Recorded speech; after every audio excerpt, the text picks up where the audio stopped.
well as the Advance Act, which we passed and worked together on several years, finally got it over the finish line last year, and it was signed into law in working to modernize the Nuclear Regulatory Commission. My partnership with Ranking Member Whitehouse on these issues reflect the broader tradition of this EPW committee. Quite honestly, we have some tough issues sometimes in here where we have strong disagreement, but we always want to find common ground. This committee has a strong legacy of working together to pass bipartisan legislation to improve our nation's infrastructure, invest in our water systems, and help clean up our environment. I look forward to continuing this strong bipartisan tradition as the chairman of the committee, working with the ranking member and all of our members to address critical issues within a jurisdiction of this Congress. This morning, we will hear from President Trump's nominee to lead the Environmental Protection Agency, former Congressman Lee Zeldin. Welcome. Congressman Zeldin has served our nation honorably in the U.S. Army, first on active duty and then in the Army Reserve. In 2014, Congressman Zeldin was elected to the House of Representatives, where he served the state of New York for 8 years. Throughout his tenure in the House of Representatives, Congressman Zeldin championed critical environmental policies that helped his Long Island district. He supported legislation to boost innovation for clean energy, technologies and policies that strengthened our nation's energy security.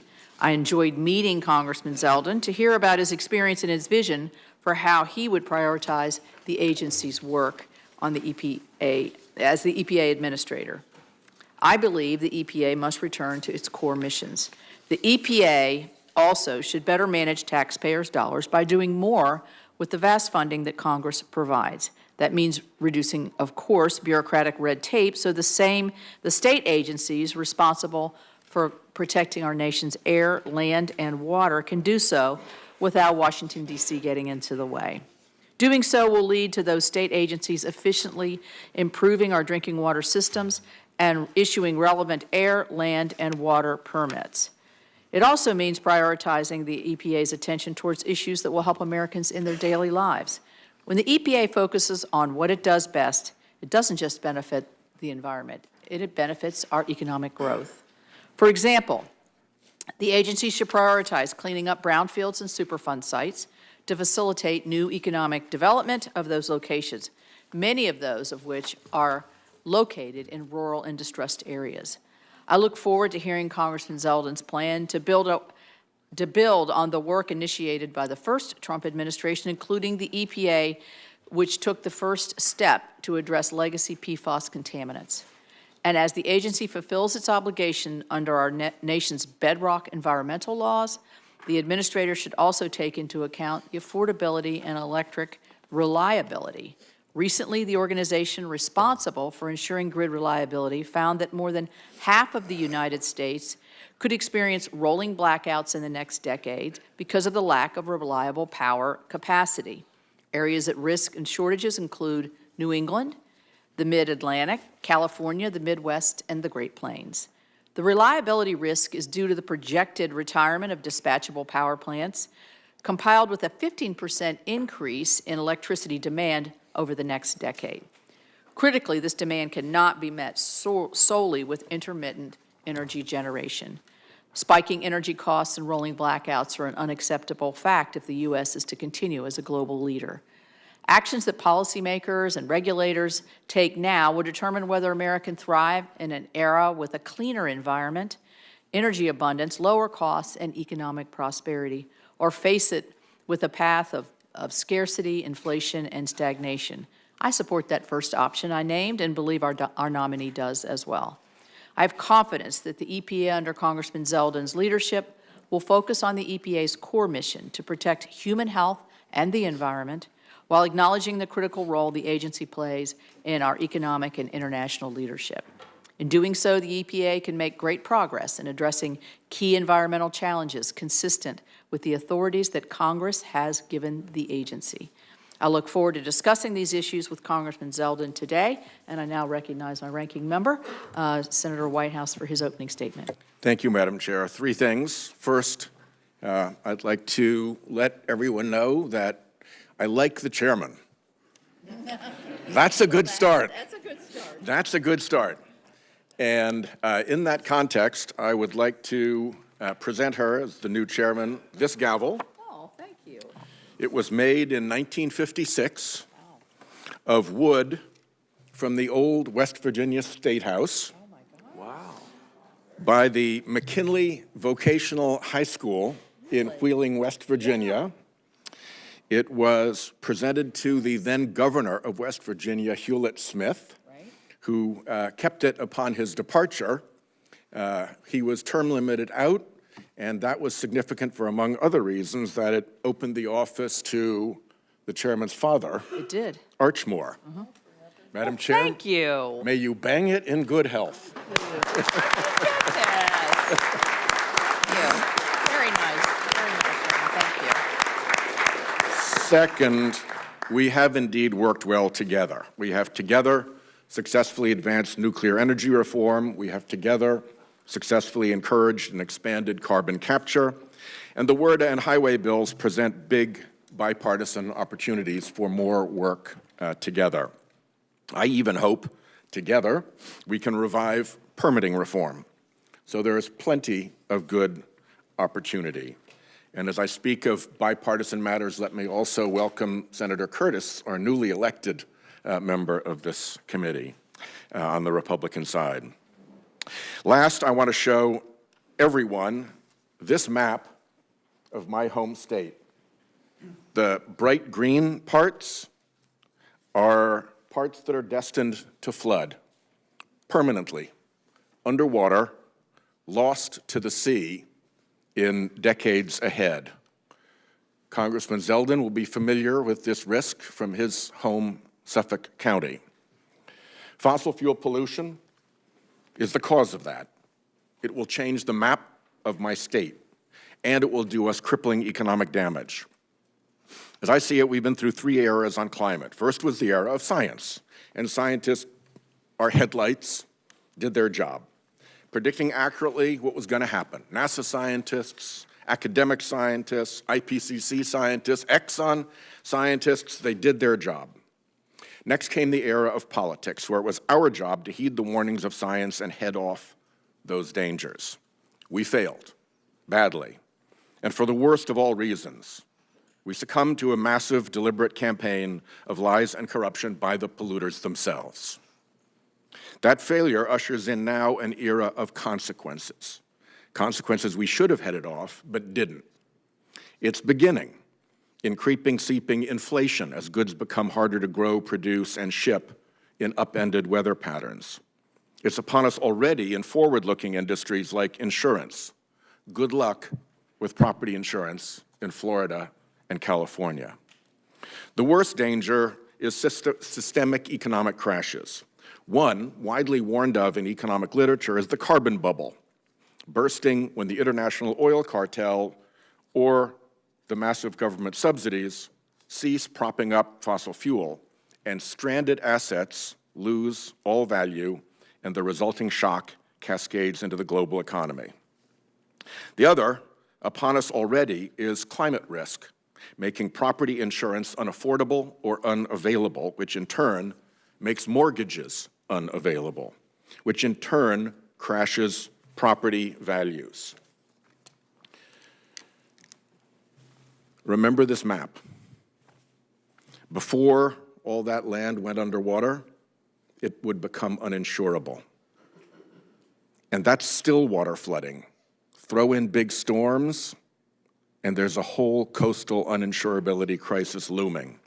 The chief economist for Freddie Mac predicted a coastal property values crash cascading through the economy like the 2008 Great Recession.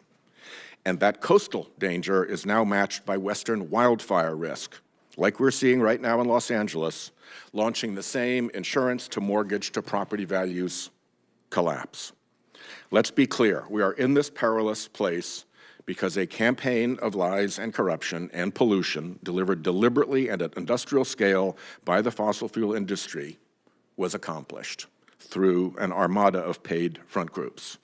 And so we're clear, it's not just me warning of significant economic harms ahead. I will circulate to all colleagues, lucky you, this compendium of the published warnings for you and all of your staffs to review. This threat is real.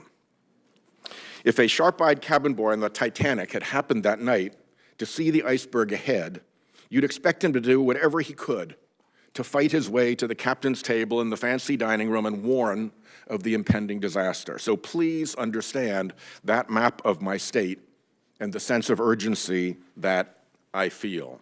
I am confident that the chairman would equal me in energy and determination for any similar dangers to her mountain state. And so it is through this lens of urgency that I approach this nomination hearing. President Trump has called climate change a hoax. While running for president, he met with fossil fuel industry executives and told them they should give him $1 billion in exchange for his reversing the rules that protect our air and water and limit the pollution that is driving climate change. And indeed, fossil fuel companies and executives lavished millions and millions of dollars on the Trump campaign and affiliated organizations. These special interests now expect a return on their political investment. They expect a reversal of the already limited protections we have for our air and water.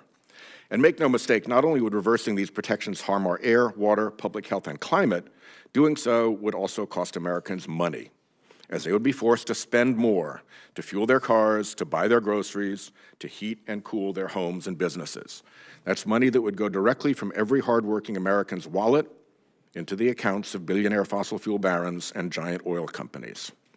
The question then for Mr. Zeldin here before us as President Trump's nominee to run the Environmental Protection Agency is simple. Will he follow the science and the economics and protect our air, water, and climate? Or will he merely be a rubber stamp for looters and polluters who are setting the Trump agenda? I must say that his role at polluter-funded organizations such as the America First Policy Institute and America First Works, his long list of Trump-affiliated consulting clients, and his anti-climate op-eds paid for by dark money organizations do not give me confidence that he will be an honest broker if confirmed to lead EPA. I really want this to work. That is how high the stakes are. I am not here trying to score points. I'm here trying to steer us away from what I see as a calamity ahead. I will therefore be watching closely today to see if Congressman Zeldin is able to differentiate himself in any substantive ways from the polluter agenda and the economic crashes likely to ensue. Thank you, Madam Chair. Here is to a productive relationship in this important committee. Thank you, Senator. Thank you for the gavel. That has great meaning to me, so I very much appreciate it. I'm actually from the northern part of the state, so where it was made, so thank you. I'm now going to turn to Senator Barrasso, who is going to be introducing Congressman Zeldin. Thank you very much, Chairman Capito, Ranking Member, White House members of the committee. Thank you for allowing me to be here today to introduce Congressman Lee Zeldin, who has been nominated to be the administrator of the Environmental Protection Agency. The EPA is very important to Wyoming and to the nation. It's responsible for protecting our air, our water, and our communities. Americans deserve clean air and clean water. They also deserve clear rules and common sense from the government. Over the last 4 years, they've gotten neither. The EPA has pushed policies that kill jobs in Wyoming and raise the cost for families across the nation. It has also pursued rules that shut down power generation and threaten electric reliability. Americans should be able to take for granted that the lights will go on when they flip the switch. They should know that those making the rules understand that their livelihoods depend on a balanced and measured approach. Instead, the approach over the last 4 years has been based solely on radical environmentalism. Congressman Zeldin will correct the course of the EPA. He's been highly motivated from a young age, graduated from law school at age 23. He has over 20 years of military experience and service, and he's still counting those because Lieutenant Colonel Zeldin has a range of experience in the Army. He was a military intelligence officer, a prosecutor, and military magistrate. He's a veteran of Operation Iraqi Freedom, where he served in the Army's 82nd Airborne Division as a paratrooper, and just last weekend was on Army Reserve duty. His public service doesn't end there. In addition to his time in the U.S. Congress, he served in the New York State Senate. He knows firsthand how important it is for the federal government to be a partner to states rather than an out-of-touch regulator. This is the dedication and understanding that Lee Zeldin will bring to the EPA. His experience shows that he knows how to balance multiple priorities. He understands that we must be good stewards of the environment without crippling the economy. Many organizations, both public and private, agree that Lee is the right person for the job. One of those organizations is the National Association of Clean Water Agencies. In a letter to the committee, the association said, "He has shown a willingness to engage with a broad spectrum of stakeholders to address pressing issues. This approach is critical for achieving EPA's mission in a way that balances environmental protection," they say, "and pragmatic public policy implementation." His strong support from his community back home. The Long Island Water Conference has said, quote, "We are offering our strong support for fellow Long Islander and New Yorker Lee Zeldin." They go on to say, "We believe that Mr. Zeldin's experience will provide a balanced approach to the regulatory process. This will ultimately," they say, "provide effective protection of public health and the environment." And reading this about a balanced approach reminded me, and Cynthia might have been there as a young girl, in 1963, John Kennedy, President of the United States, came to Wyoming. He came with Stuart Udall, who was his Secretary of Interior. It was a conservation tour of the West. Stuart Udall, the Interior Department is now, building is named after him, and his son Tom served with many of us on this very committee, sat right there where Senator Padilla is sitting right now. So I brought this picture that has been hanging on my wall in the office in D307, and it's John Kennedy in the field house of the University of Wyoming addressing the largest indoor arena that we had and the largest standing-only crowd in 1963 as part of his conservation tour.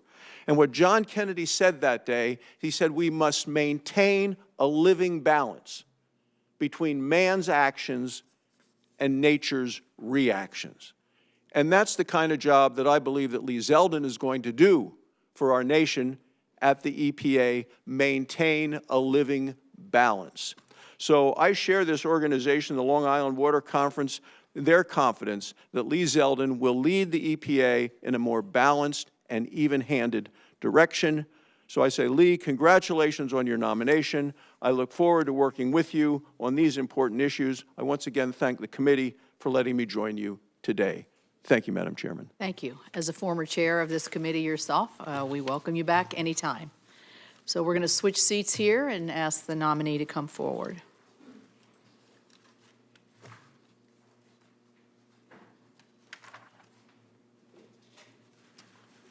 Yeah.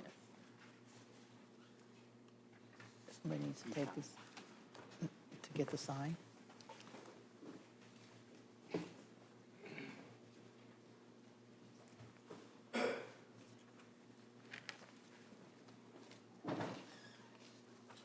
We didn't want your first utterances to be as a John Barrasso imitator, so we wanted to make sure we had the right name. Welcome to the committee, Mr. Zeldin, and I'll look forward to your opening statement. Thank you. Thank you, Chairman Capito, Ranking Member Whitehouse, and all the distinguished members of this committee. It's been an honor to meet with all of you to learn more about your highest priorities. I look forward to working with all senators on this committee, on both sides of the aisle, to tackle the most pressing issues facing our country. I humbly sit before you nominated to serve as the 17th Administrator of the Environmental Protection Agency. The American people made their voices heard in November, giving President Trump a mandate to lead our nation to prosperity. I'm grateful that the President-elect is giving me the opportunity to lead the EPA at this critical time. Our mission is simple but essential: to protect human health and the environment. We must do everything in our power to harness the greatness of American innovation with the greatness of American conservation and environmental stewardship. We must ensure we are protecting the environment while also protecting our economy. Throughout my life, I've been privileged to hold such titles as congressman and state senator and lieutenant colonel, but none has meant more to me than husband, son, and father. While one of my identical twin daughters, Ariana, is now back at college, I'm excited to be joined here today by my wife, Diana, and our daughter, Michaela, as well as my mother, Merrill. The American people need leaders who can find common ground to solve the urgent issues we face. I want my daughters, your loved ones, and every child across our country to thrive in a world with clean air, clean water, and boundless opportunity. If confirmed, I pledge to enthusiastically uphold the EPA's mission. I will foster a collaborative culture within the agency, supporting career staff who have dedicated themselves to this mission. I strongly believe we have a moral responsibility to be good stewards of our environment for generations to come. It's been so motivating to see the tremendous talent stepping up to serve in the EPA. I couldn't be more excited to partner with our EPA team nationwide to exceptionally serve the American public. I had the honor of working with many of you when I represented New York's 1st Congressional District. My district on the eastern end of Long Island was unique in that it was almost completely surrounded by water. My constituents took environmental issues very seriously, and I developed a record in Congress fighting hard and with great success advancing their local priorities. I worked across party lines to preserve the Long Island Sound and Plum Island. I supported key legislation that became historic bipartisan success stories, like the Great American Outdoors Act, and Senator Sullivan and Whitehouse's Save Our Seas Act to clean up plastics from our oceans. Whether it was leading the fight for Sea Grant, combating PFAS in drinking water, voting for the Lautenberg Chemical Safety Act, or supporting clean energy projects on Long Island, I was proud to do my part to secure these environmental victories. Georgetown University and the Lugar Center consistently ranked me one of the most bipartisan members of Congress, and to that end, I joined the Bipartisan Climate Solutions Caucus to focus on tackling the challenges of a changing climate. If confirmed, I want to work with all of you to address the unique environmental issues facing your state. Not only do I want to partner with you, I want to learn from you. I ask you all what a former administrator asked a great chairman of this committee from my home state, Senator Daniel Patrick Moynihan. What advice would you give me as I undertake to lead EPA? I look forward to having this discussion with each of you. The EPA must be better stewards of tax dollars, honor cooperative federalism, and be transparent and accountable to Congress and the public. The American people elected President Trump last November, in part due to serious concerns about upward economic mobility and their struggle to make ends meet. Too many of our fellow Americans are trapped in poverty and desperate for a whole-of-government approach to give them a hand up. We can and we must protect our precious environment without suffocating the economy. A big part of this will require building private sector collaboration to promote common sense, smart regulation that will allow American innovation to continue to lead the world. If confirmed, under the EPA, with my leadership, we will prioritize compliance as much as possible. I believe in the rule of law, and I want to work with people to ensure they do their part to protect our environment. Success is defined for many, including me, as leaving this world better than we found it. I want every child in this nation, including my daughters and your children, to inherit a world with clean air, clean water, and a thriving economy. This mission must transcend politics, and I look forward to working with all of you to achieve it. I thank you, Chairman Capito, Ranking Member Whitehouse, and all the members of this committee. I'm eager to answer your questions and discuss the issues facing your constituents. Thank you. We're now ready to begin with the questioning portion for our witness. Senator Whitehouse and I have agreed to have 2 rounds of 5 minutes for questioning. So let's try to keep our first questions within the 5 minutes in respect for everybody's time. To begin, this committee has 3 standing yes or no questions that it asks all nominees who appear before the committee. So I want to ask you these 3 questions. Do you agree, if confirmed, to appear before this committee or designated members of this committee and other appropriate committees of this Congress to provide information subject to appropriate and necessary security protections with respect to your responsibilities? Yes. Do you agree to ensure that testimony, briefings, documents, and electronic and other forms of communications of information are provided to this committee and its staff and other appropriate committees in a timely manner? Yes. Thank you. Finally, do you know of any matters which you may or may not have disclosed that may place you in a conflict of interest if you are confirmed? No. Thank you. All right. Well, I will begin questioning, and then I'll go to the ranking member. In my opening statement, I talked about reliability issues and affordability issues as we see the face the future here. During the last 4 years, the EPA issued a number of rules, and numbers of rules, including the Clean Power Plan 2.0, which was intentionally designed to impose massive new costs on reliable coal-fired and natural gas plants in a deliberate effort to shut these plants down. Unsurprisingly, over the same period of time, the cost of energy skyrocketed 23% over the last 4 years. Now, our nation's electric reliability experts, the North American Electric Reliability Corporation, forecasts over half of the United States could face potential electrical shortages and blackouts in the next decade. This is a dire situation on the reliability. This demand is driven by our onshoring of our manufacturing and powering data centers and other things to win the artificial intelligence race. Congressman Zeldin, as you oversee and implement the EPA's statutory obligations to protect public health and the environment, will you also ensure that the agency takes into account the electric reliability and energy affordability impacts on businesses and American families that needed to keep their lights on and to heat their homes? Yes, absolutely. What is your vision for fulfilling the EPA's statutory mission, particularly in the context of getting the agency reoriented back to the basics of protecting communities from air, water, and chemical pollutions and cleaning up contaminated sites? What ideas do you have as moving forward? Chairman, it's important that the EPA is honoring our obligations under the law, fulfilling the historic landmark laws that are on the books, like the Clean Air Act, the Clean Water Act, the Safe Drinking Water Act. It's important that the EPA is accountable and transparent to all of you here on this committee.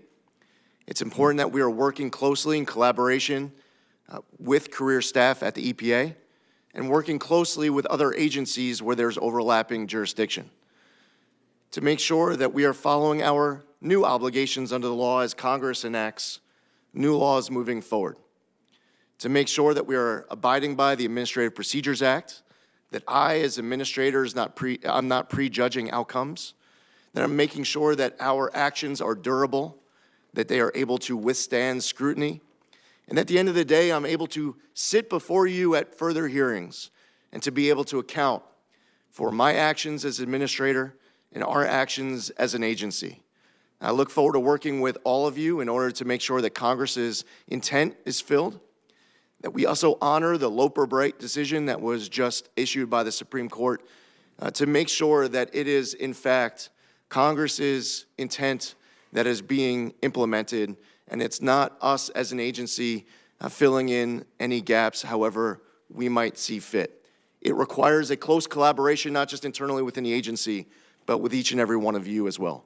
Thank you. Thank you. And I should have welcomed your wife, Diana, and Michaela, and your mother, Meryl. And we miss Ariana, but I hope she's watching it from afar. I want to talk about PFAS. West Virginians have had firsthand experience with PFAS contamination and pollution. Everybody does, but we've had a little more. I think we had a little bit earlier, discovered earlier. And I want to continue. We tried last session to get some leading legislative efforts to try to protect essential service providers and American taxpayers from costly litigation and liability. It's a very complicated issue, as you know, but it speaks to one of the core missions of the EPA, which is safe drinking water and clean water. I understand that your New York district has actually experienced the negative effects of PFAS pollution. If confirmed, how do you plan to address the growing challenge of PFAS pollution through the EPA's existing authorities? Chairman, when I was in the House, I was a member of the PFAS Task Force, also voted for the PFAS Action Act. EPA has an important responsibility to make sure that our obligations are implemented correctly. That is something that through our enforcement and compliance, And we have to ensure that we are moving the needle all across this entire country. There are cleanup projects, large and small, across America where many Americans have been waiting decades, generations for that leadership and that action. So working with all of you to deal with these issues in your home state is something that will be top priority of mine. Thank you. I'll turn it over to the ranking member. Thanks. Before I get to my questions, if you'd be kind enough to entertain a unanimous consent request to put Yes. certain documents into the record. Okay. I will not put this beast into the record, spare everybody that, but I will be circulating it to your offices. I would like to put into the record the cover article from the Economist magazine from this April, warning of the next housing disaster from that climate risk to insurance to Without mortgages, objection. property values cascade. And we put a lot of work into this when I was chair of the Budget Committee, and I'd also like to put in the report summarizing the evidence we adduced in the Budget Committee on the same insurance crisis. Without objection. I have also a letter here from CREW, Citizens for Responsibility and Ethics in Washington, regarding the Zeldin nomination. Without objection. And finally, I have a letter dated January 15, 2025, submitted by the Climate Action Campaign and signed by over 70 environmental organizations concerning the nomination. Without objection. Great. Thank So you very ordered, much, yes. Chairman. Mr. Zeldin, welcome. As we discussed when we met, I said I was going to ask you some really basic, no-tricks questions about climate change. So let me just start with those.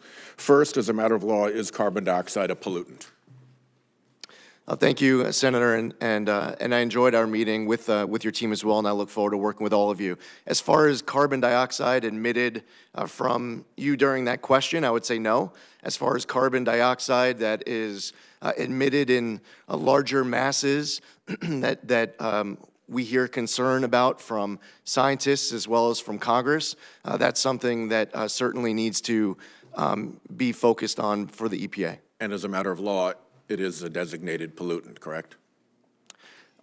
Senator, while carbon dioxide is not named as one of the 6 in the Clean Air Act, the EPA has been treating it as such. Yeah, because of a Supreme Court decision that said so, correct? Correct, yes, Senator. What effect, briefly and in layman terms, I know you're not a scientific expert, what effect are carbon dioxide emissions from fossil fuel combustion having in the atmosphere? Senator, while I am someone who believes strongly that we should work with the scientists, leaving the science to the scientists, the policy to the policymakers, and that we all work together. I don't sit before you as a scientist. Fortunately, at EPA, we do have many talented scientists who provide that research. They have that talent to be able to tell us exactly what the metrics are of their research. Just generally and in layman's terms, what effects do these carbon dioxide emissions have when they enter the atmosphere? Trapping heat, Senator. And what effect, again, briefly and in layman's terms, does methane leakage from fossil fuel production and transport have in the atmosphere? Same. Heat trapping also.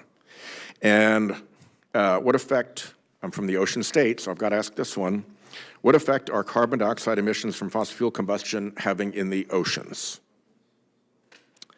Well, the emissions of greenhouse gases trap heat, Senator. As far as your concern that you expressed at the onset of your testimony as you showed that map of Rhode Island, and as you suggested, and as I mentioned, as I represented the district on the east end of Long Island, rising sea levels are concerns where I'm from as well.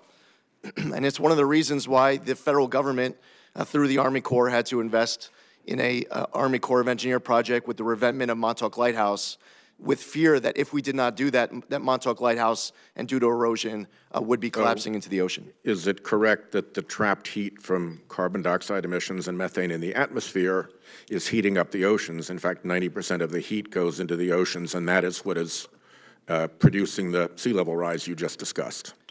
That is what the scientists tell me, Senator. Yep.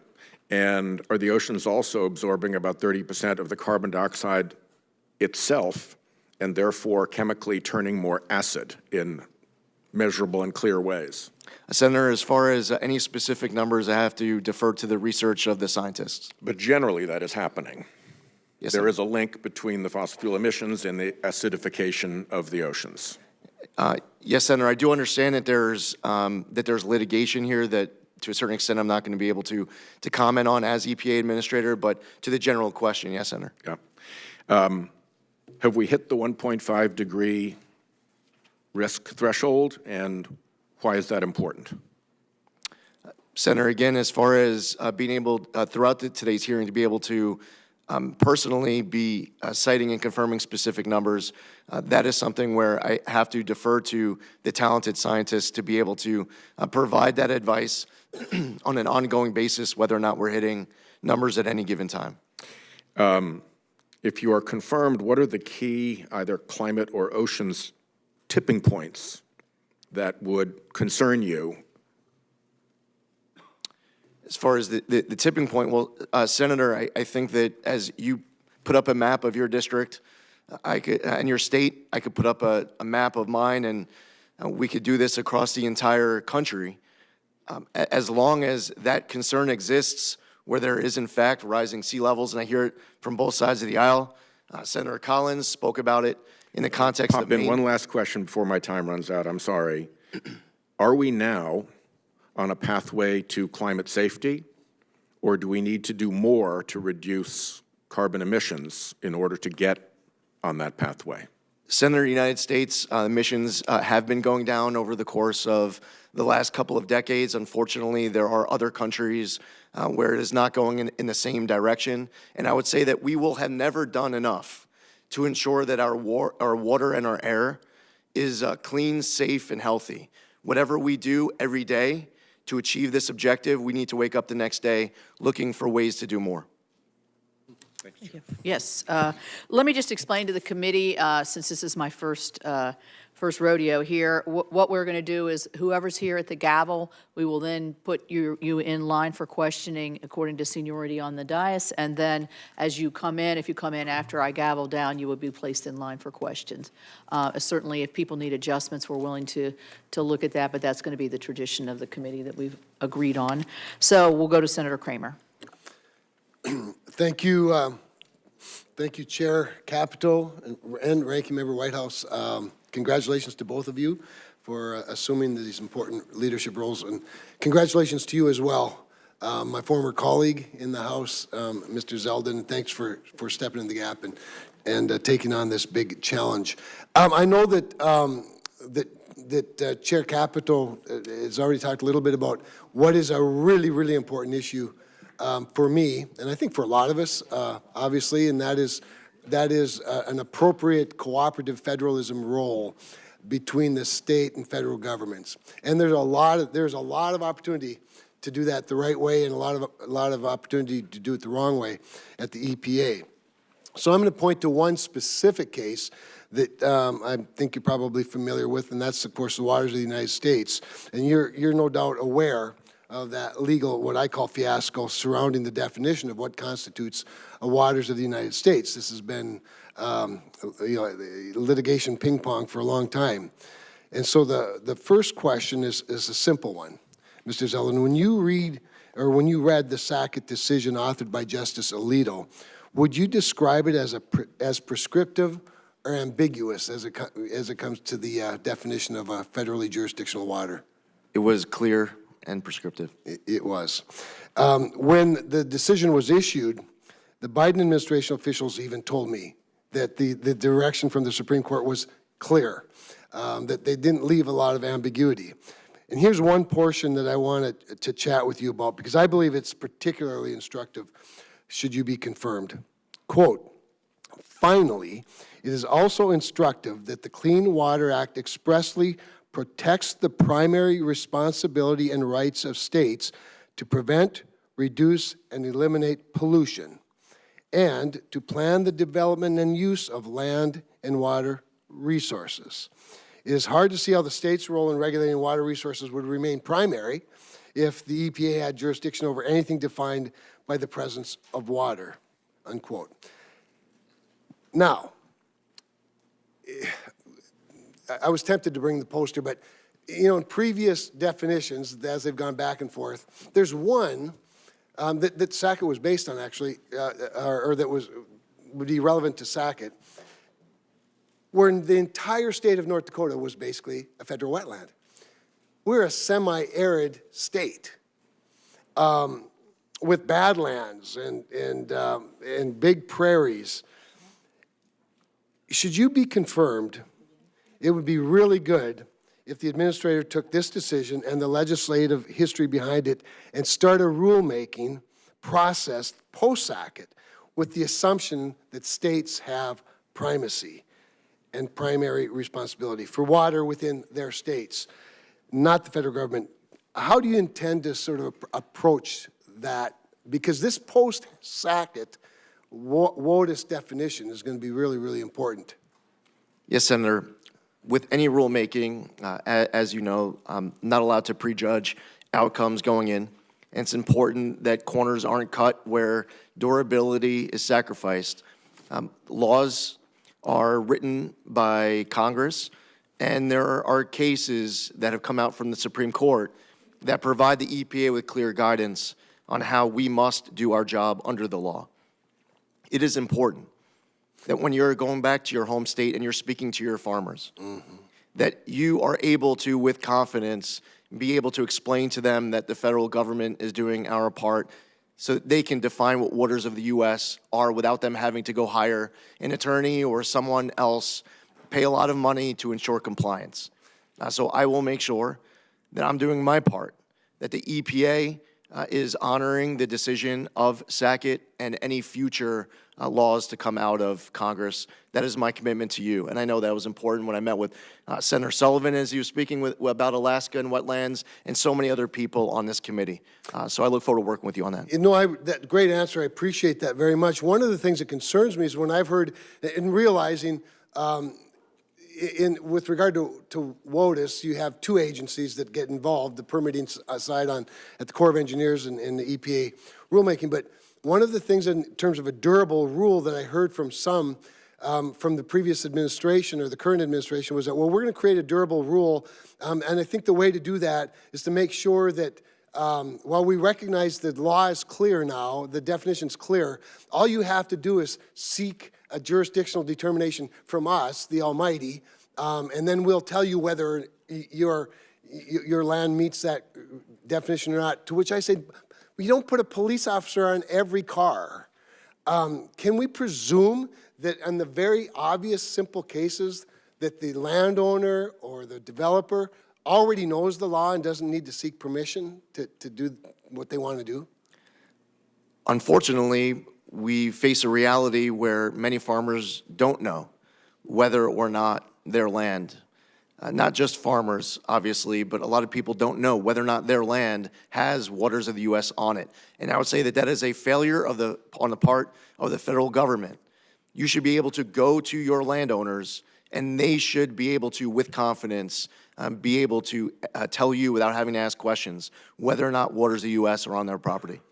Well, thank you for that. I can tell you North Dakota farmers are pretty bright. They know, it's just that the bureaucrats didn't. And now hopefully the Supreme Court's cleared that up. Thank you. Thank you. Senator Sanders. Thank you. Congratulations on your new title here. Mr. Zeldin, thanks so much for coming in the office the other day. I enjoyed our chat. Mr. Zeldin, 2024, as you know, was the hottest year in recorded history. The past 10 years have been the hottest 10 years on record. We have seen in recent years unprecedented fires in the West Coast and in Canada, and we're seeing the horrific situation in LA right now. We have seen unprecedented flooding in China, displaced millions of people there, unprecedented drought in Brazil, Africa, and elsewhere. And in Southern Africa, people are dying because of the drought and their inability to grow crops. Billions of people have been sweltering in Europe and elsewhere in unprecedented heat waves. In the midst of all of that, President-elect Trump has said that climate change is a hoax. You will be, if confirmed, one of the leading spokespeople in this country, representing us throughout the entire world. Do you agree with President-elect Trump that climate change is a hoax? Well, first off, Senator, it was great to meet with you as well. I believe that climate change is real, as I told you. As far as President Trump goes, the context that I've heard him speak about it was with a criticism of policies that have been acted because of climate change, and I think that he's concerned about the economic costs of some policies where there's a debate and a difference of opinion between parties. I would respectfully disagree with you. I think he has called it a hoax time and time and time again. And I would just say for the record that, and let me ask you this question, all right? Some of us have used the word existential threat. What we're seeing in LA right now is apocalyptic, and the other terrible weather disturbances, whether in the Midwest of this country, whether in many states that are represented right here, unprecedented floods in my small state of Vermont. We've been hit over and over again in recent years. Our state capital, Montpelier, was underwater recently in a way that we have not seen. Would you describe climate change as an existential threat, meaning that there must be an urgency to get our act together, to address it? Senator, we must, with urgency, be addressing these issues. And today, as we talk about any way at all that the EPA can do its part to make sure that our air and water are cleaner, healthier, Staying and on safer. the one, look, EPA has enormous responsibilities over an enormous number of areas. I'm focusing on picking up what Senator Whitehouse said. I worry very much. Do you have kids? Yes, Senator. Okay. I worry, many of us have kids, we have grandchildren. This is serious stuff. This is beyond politics, my friends. This is the future of humanity. And if we do not get our act together, and that is not just the United States of America, this requires international cooperation. So let me ask you another difficult question. If tomorrow, magically, the United States Congress did all of the right things, that would not be enough. Climate change is a global crisis. It requires the cooperation of China, Russia, Europe, Latin America, et cetera. Are you prepared to represent the United States aggressively with some of your colleagues in reaching out to countries all over the world to cut carbon emissions? Senator, it's very important for I, as administrator of EPA, whether traveling to the G7 or the G20 or elsewhere, to be reaching out to these other countries to make sure that there is a pressure on other nations to do their part as well. And it is my job to stay up at night, to lose sleep at night, to make sure that we are making our air and our water cleaner. All right. I know it's fashionable to be beating up on China. It's good politics. They are now the major carbon polluter in the world. We have historically had that role. We're now number 2. We're not going to solve this crisis without working with China. Are you and hopefully your colleagues, if you are confirmed, prepared to work with China to try to lower carbon emissions? Senator, on many different issues, it is important not just to be working with nations that we are the strongest aligned with, but to also be in communication with and engaged in dialogue with countries that might be considered competitors and also our greatest adversaries. And right now, China is an adversary in many respects. Okay. I, as part of the IRA, had a provision in there for, I believe, $7 billion to lower electric bills for working-class people all over this country by helping them install solar panels on their roof. We did it, my wife and I did it in our house. Our electric bill went down by 80%. Problem is many working-class, lower-income people can't afford the initial cost to install the solar panels. That's what this bill does. Can I have your word right now that you will work with me to make sure that that Solar for All program is rapidly and effectively implemented all over the country? Senator, it is my obligation on this and every other law enacted by Congress that I will follow my obligations under the law. And when it comes to spending money, it is important that I have the ability to sit before you and account for every dollar that's being spent by the EPA. So I know that this is an important priority of you, and solar power. Sorry. That's okay. Almost saved by the bell. That was the fossil fuel industry. I look forward to working with you on the center. Thank you, Madam Chair. Thank you very much. Thank you. Senator Curtis. Thank you. And before I begin, just a big thanks to all my colleagues on the committee, Madam Chair, Mr. Ranking Member, and all my colleagues. Really look forward to working with you on this committee, and I'm very excited to be part of this. Mr. Zeldin, I'm from Utah. In Utah, we're pretty proud of our beauty, of our natural resources. It really would be hard to find a more spectacular place in the United States. Everything from 5 national parks, arches and monuments and ski resorts. And I think because of that, Utahns have this inherent desire to take care of it, to leave it better than we found it, to make sure that we're not polluting. I can find total agreement in Utah that less pollution is better than more pollution, less emissions is better than more emissions, and that we want to leave the earth better than we found it. And you and I had the benefit of working together in the House. And I just want to use this opportunity to thank you for your support of my work in talking about climate, talking about some of these issues that are being addressed this morning. And I just, for all my colleagues who didn't see us work together in the House, I just want to emphasize how helpful you were getting Republicans talking about climate and dealing with some of these serious issues. I don't know if you want to comment on that or have any thoughts on that. Well, Senator, congratulations. I'm looking forward to serving with you in this new capacity, and I enjoyed our work together. I would say that there's a lot that should unite Republicans and Democrats, conservatives and liberals as it relates to the environment. I represented a district where people who are conservative Republicans would be able to unite with people who identify as more liberal Democrats to focus on making our environment better. That type of work together, that common ground, is what the American public are desperate for. They are looking for us to be able to find pragmatic, common sense solutions to be able to represent their interests here in D.C. Yeah, and I'll just double down. My experience is you're the right person to do that. I appreciate your efforts. Now, all of that said, let me talk about some problems in Utah. And some of that has to do with our geology and geography. And you and I, when you were in my office, we talked specifically about the Uinta Basin. 80% of the methane that is registered in the basin doesn't come from the traditional fossil fuel sources. It comes from ground sources. It comes from air that comes into the region.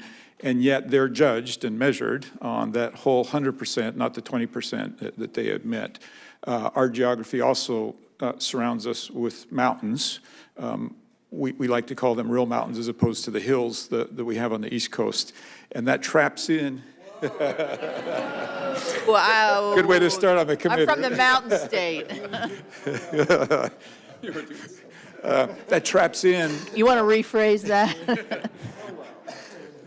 That traps in all the emissions, and they're caught in that area. And so part of our discussion in my office, and I'd like to talk about today, is asking from your agency an acknowledgement that despite sometimes our best efforts, and I will tell you in Utah, government, education, business leaders, civic leaders have all come together to try to lower these emissions and meet these standards, but because of these, sometimes we can't. I'd love to work with your administration to figure out how we fairly measure that. Could you comment on that? Yes, Senator. I look forward to being able to work with you and every senator on this committee. I want to make sure that our teams are working together. I sat on the other side of many of these hearings. And one of my greatest frustrations as a member of the House of Representatives was to send a letter, send a follow-up letter, send another letter, and then you're at a hearing following up on your third letter, and the person who's testifying before you is acting as if they haven't received your first, second, or third. That collaboration is very important so that when I'm sitting here before you, that I am able to be accountable to all of you.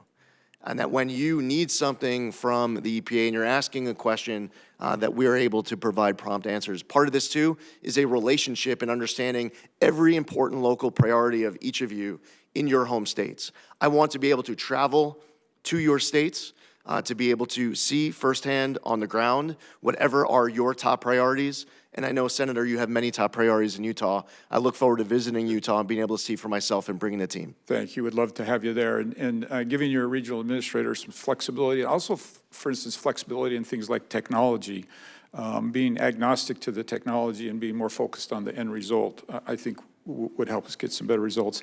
Finally, in the last few seconds, your predecessor in the House had to deal with me every time that he would come before us talking about his low approval rate on getting chemicals approved. They are 0% of statutory requirement getting these chemicals approved. And I would joke with him, like, you could actually, that's statistically impossible. You could stumble on some approvals, right, accidentally. So I just want to warn you that I'm going to be as tough on you as I was on him, and that this is important. A lot of these chemicals can replace some of these PFAS chemicals, and if we can't get them approved, it just makes the difficulty of getting these off the market near impossible. So look forward to working with you on that. And look forward to seeing you in the mountains of Utah. I yield my time. Your seat has been relocated over there by Senator Moran. Senator Merkley. Thank you, and I'm completely down with Senator Curtis's description. My daughter and I went by U-Haul across the country, starting on the East Coast, and we went through those East Coast hills, and by the morning of the third day, she woke up and saw the mountains. We were in the middle of the Rockies, and her eyes got wide, and she said, "Now I understand, Dad, why you say the only real mountains are in the West." So let's just say it's a bipartisan fact, agreed to right here. Mr. Zeldin, you have made an emphasis on the science being the foundation. And one of the concerns that I have is regard to the role of paid influencers. And you have reported that you have been paid to do various op-eds. Would you provide to the committee a list of all of the payments you've received and who is paying you, and a copy of the op-eds you prepared so that we have a complete understanding of your background in that area? Yes, Senator, and I also have provided that as part of my financial disclosure, and both ethics at EPA and the Office of Government Ethics has reviewed all of those submissions in providing that clearance letter to the committee. Yes, that we do have your financials. They do not give the details on the text of which op-eds, and sometimes it's obscured. For example, the $50,000 to $100,000 that you were paid for op-eds, but it also says speaking fees, use of media studio, and so forth.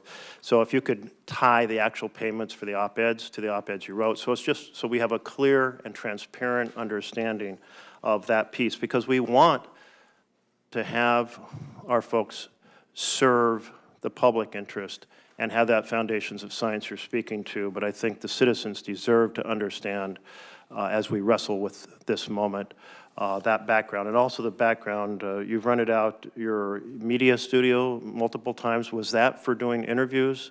Did you do interviews in your media studio and then you asked to be paid for using your own media studio for interviews? So twofold. First off, the first point, I have provided a breakdown of every individual op-ed as well as the publication and the date of the publication.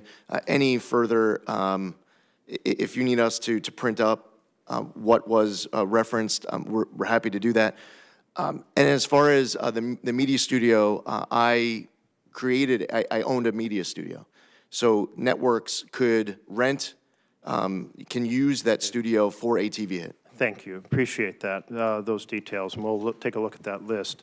You've also, over the course of your career, received a lot of campaign funding from the oil and gas industry. I think it's estimated at $270,000. Can you assure citizens that the campaign support you've received from oil and gas industry will not influence your service to the public of the United States? Yes, Senator, there's no donation that anyone has ever provided me at any point of any amount that is going to influence any decision that I make in this position or beyond. Second, I want to emphasize the point that my colleagues have made about climate change. We are seeing a massive loss of insurance policies on the West Coast and in Florida. In Florida, 16 companies have gone bankrupt. Another 16 have stopped issuing policies. State Farm has withdrawn a massive number of policies from California. We had 6 towns burned to the ground in my home state of Oregon, less well publicized across the country. It is really a challenge. Huge number of folks in California are having to go to a state program they created, same in Florida, because no insurance would insure properties. The problem with those is there's no great solution. They're extremely expensive and difficult and have very limited coverage. All right, so I want to continue on plastics. I've been very concerned about plastics. We have more and more articles. This article I'll submit for the record. Thank you. The Washington Post has just found out about the threat between microplastics and cancer, and it goes on to talk about colon cancer, the imbalance of antioxidants, lung cancer. We've had a whole series of articles about heart disease. We have this article, Bioaccumulation of Microplastics in Human Brains, out of New Mexico. It's out for peer review right now, but we're learning more and more. We now have plastics in breast milk, plastics in every organ of the body, and plastics in our brain. In fact, it turns out, according to this study, if this turns out to be accurate, the highest accumulation of plastics is in our brains. We also have a record of microplastics and nanoplastics affecting human fertility. And plastic is, by its chemical structure, an endocrine disruptor. Are you familiar? Have you steeped yourself in the science and problems associated with plastics in the human body? Yes, Senator, and I enjoyed being able to meet with you and your team in your office, where clearly this is an issue of great interest and passion of yours. I would look forward to an opportunity to be able to read what you're referencing specifically, just so that I can become intimately familiar with any detail that you're citing that I have not read before. I was hoping that's what you're going to do after our meeting in our office. You're going to go out and say, I got to read all these articles. Senator, and I would look forward to continuing to read even further. There is an effort by the chemical industry to say, don't worry, we'll just melt everything down in big pots to keep plastics out of the waste stream. They call it chemical recycling. It's basically thermal melting. But it has proved to only be usable in very limited, basically manufacturing waste as opposed to post-consumer plastics. But they're trying to sell it as the absolute cure. Don't worry, we can go from 8% recycling in America to a high percent. Are you familiar with the very limited role, but the chemical industry is trying to say, don't worry, be happy on plastics?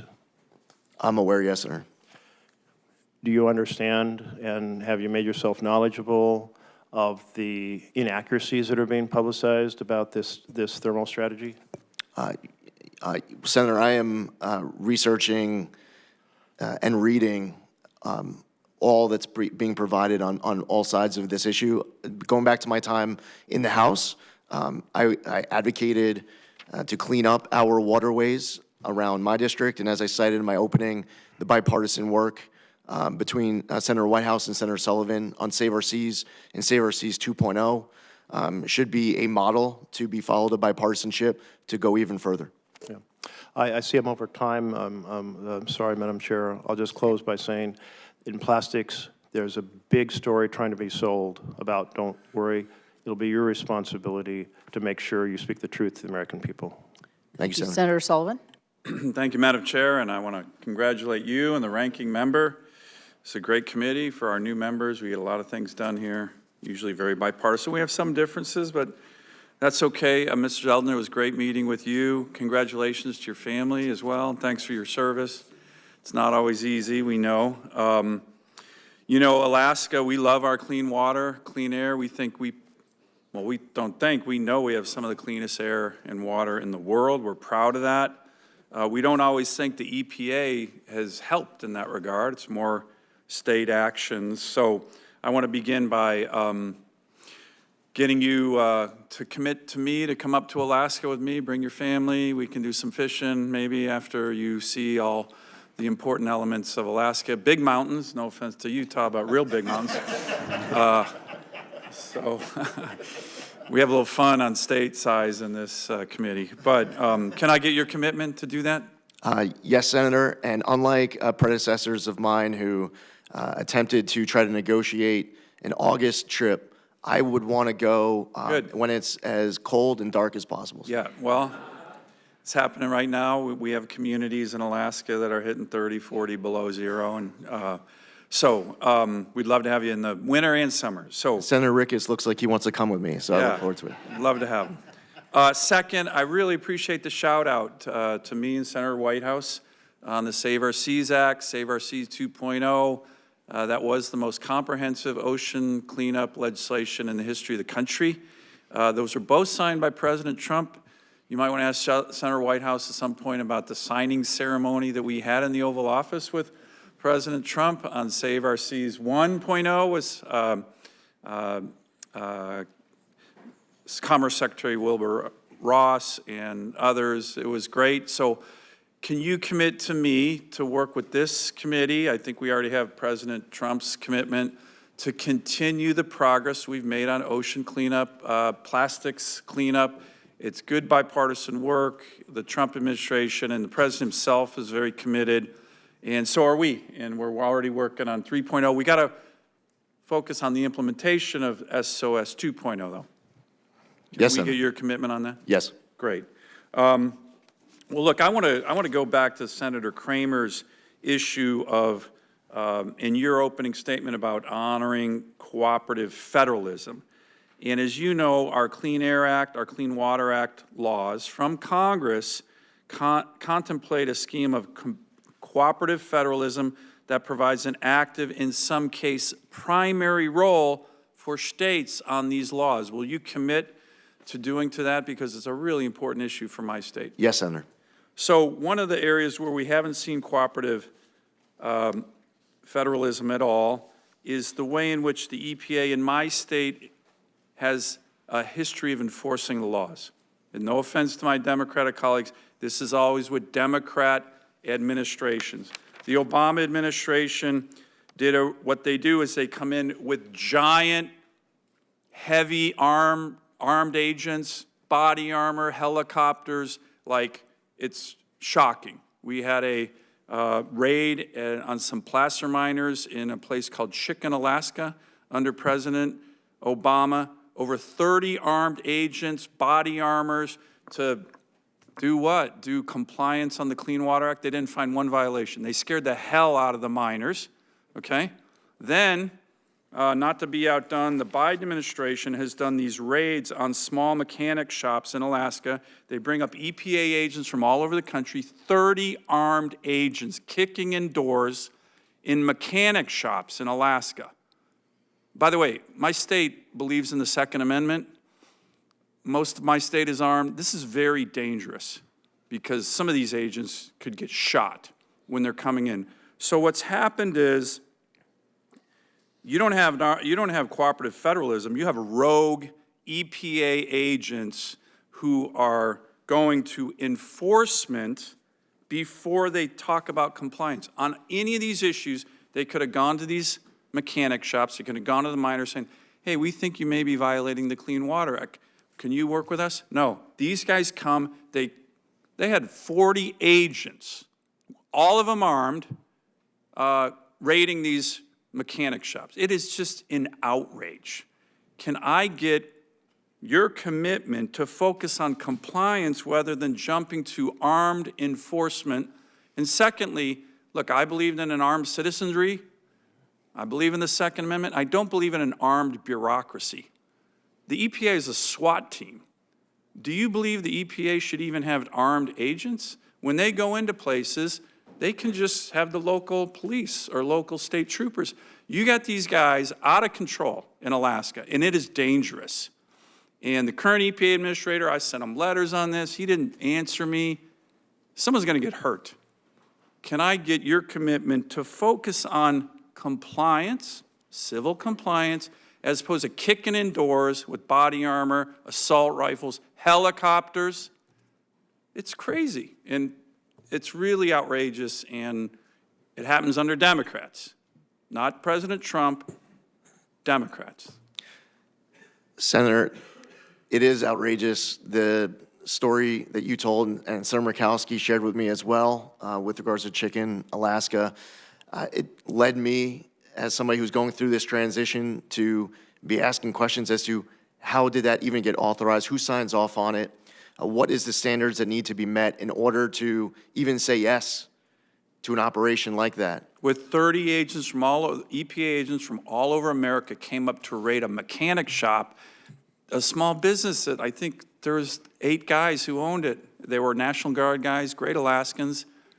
Can I get your commitment on that and to work with me? And do you think the EPA should be armed? I don't.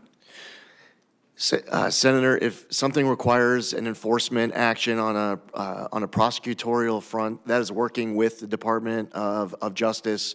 Congress has enacted laws where enforcement is part of the effort. On the compliance front, there are people and entities owning property where there is mitigation that needs to happen and where they want to work with the government to mitigate that situation on their property. We should be working with them to make that happen. Great. All right, Thank thanks. you. Senator Thank- Kelly, thank you. Thank you, Madam Chair. Mr. Zeldin, congratulations on your nomination, and thanks for coming by my office a couple weeks ago. As we discussed, Arizona has some unique challenges that we need some help from EPA leadership on, and we need to work with you as a collaborative partner to help us address some specific air quality and water quality challenges that we're facing, and to do this in a way that does not disrupt our state's growth. We're a rapidly growing state. So let's start with air quality.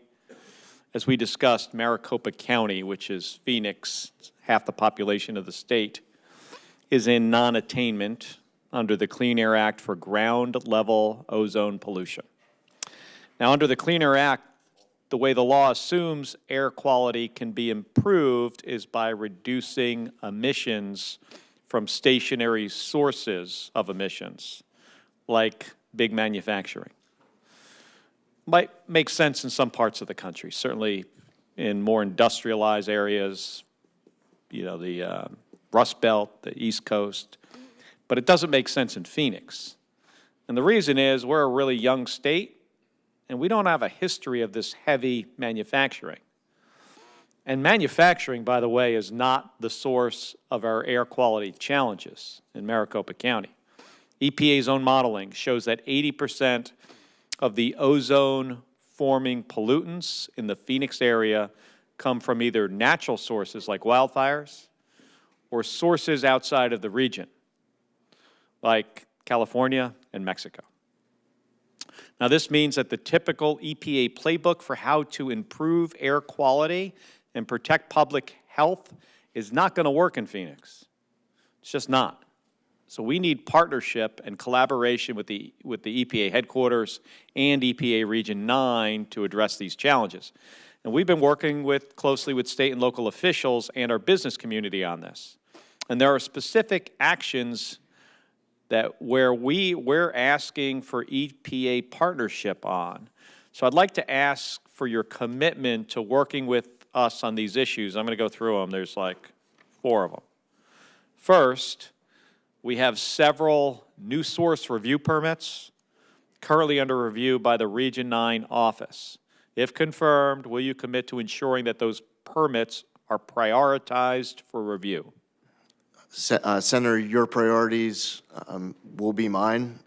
We'll make sure that we follow the law, but making sure that this is top of the list. Thank you. And second, Maricopa County has submitted 2 local rules, which are called Rule 204 and 205. We spoke about those in my office that would provide alternative pathways for generating offsets for new permits for new manufacturing facilities. So remember what I said, we don't have the heavy manufacturing that's shut down that would generate a permit. So these rules have some other ways to do that. So both rules are still pending final approval, although I understand that Region 9 and Maricopa County have been meeting weekly on this to resolve some outstanding issues. But Mr. Zeldin, will you commit to ensuring this coordination between EPA and the county can continue with the goal of having both rules approved as soon as possible? Senator, while I can't prejudge outcome as far as approval goes on anything, you absolutely have my commitment to be able to work with you, those local partners, to come to Arizona. You also mentioned the Yuma example as well. And as you pointed out, you come from a state where, in a place like Maricopa, you don't have a lot of these sites shutting down. You have more coming in, which is a good problem to have in one way, but you definitely need that partnership with EPA. Yeah, it's challenging in the other way. Right. And that's what we've got to figure out. Third, as I noted, we're still trying to understand the long-term reasons our air quality is getting worse and how to resolve that challenge. Will you commit to help Maricopa County develop some better models to understand why our air quality is getting worse in Maricopa County and help us find some solutions to address this long-term? Yes, Senator. And fourth, in that same vein, we know that emissions from Mexico are a serious contributor to our air quality challenges throughout Arizona. Will you commit to having the EPA Region 9 and the EPA Office of Transportation and Air Quality work with our local officials to ensure that our attainment plans account for cross-border pollution? Yes, Senator. I also heard this concern from both Senator Schiff and Senator Padilla as it relates to Tijuana and the southern border of California. This is clearly an issue across states. I look forward to working with you on this issue.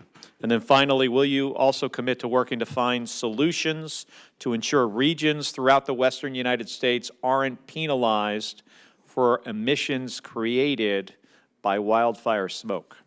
Yes, Senator. Thank you. Thank you, Senator Ricketts. Thank you, Chairman Capito, and congratulations again to Chairman Capito and Ranking Member Whitehouse on your new roles.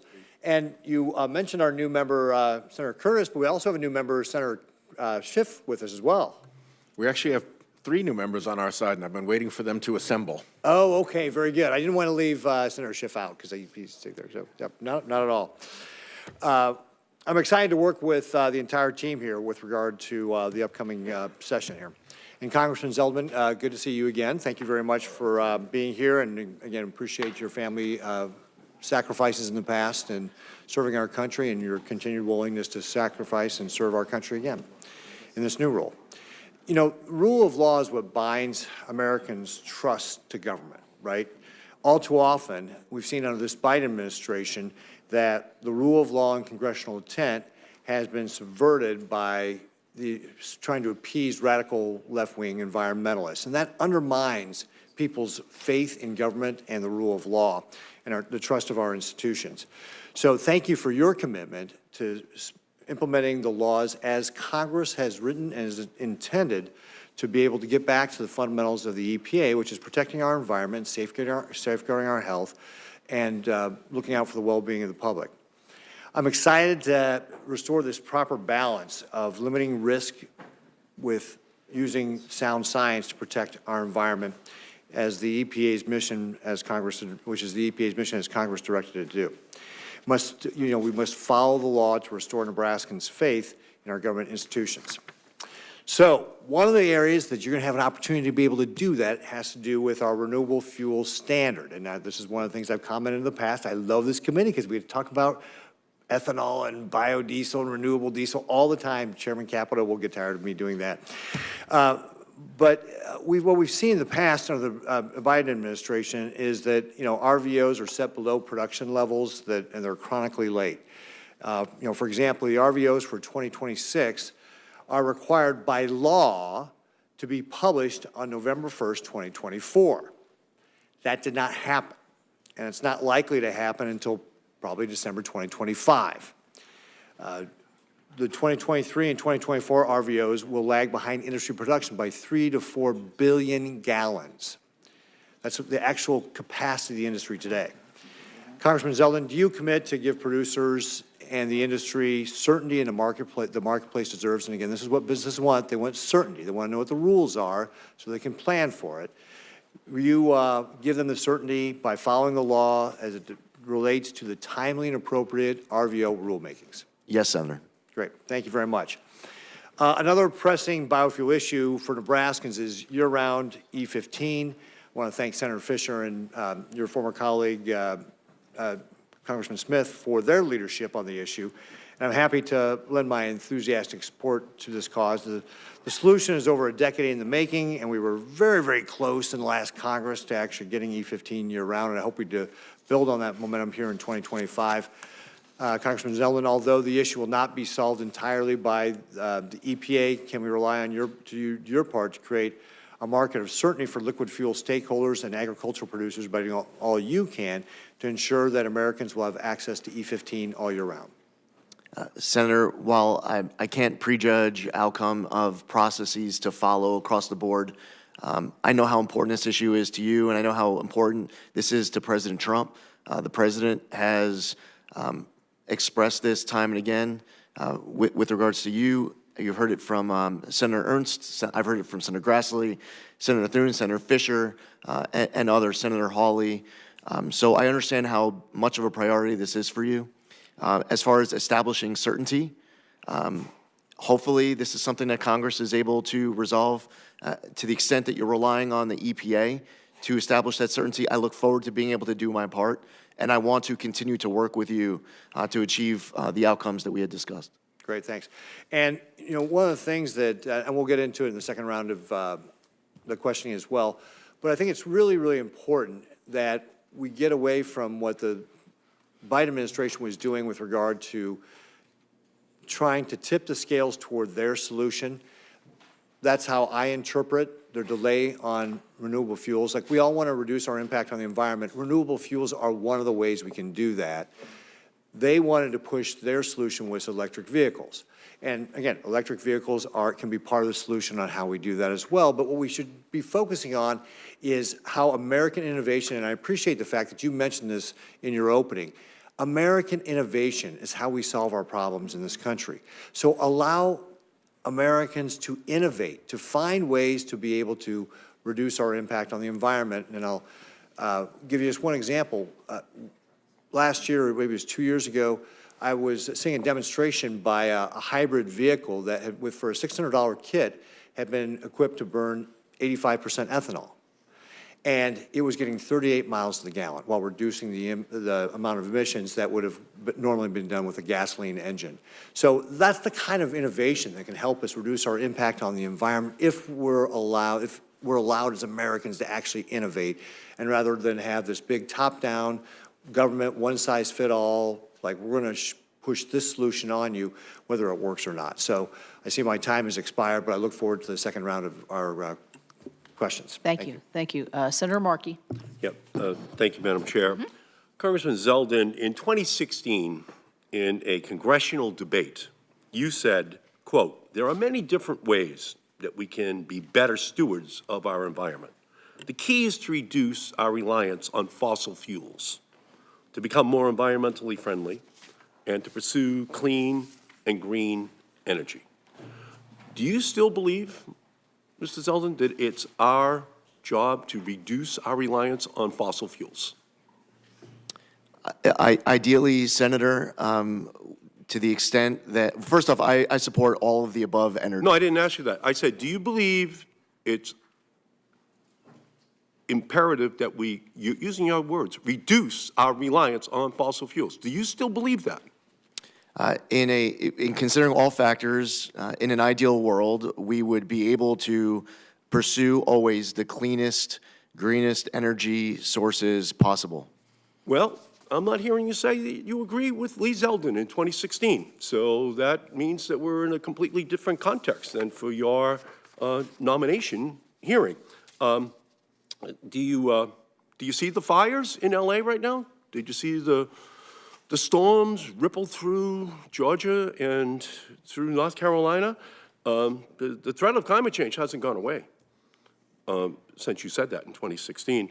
And I'm just worried now your change of tone is politics and not the science, which you apparently did believe at that time. Let me ask you the next question.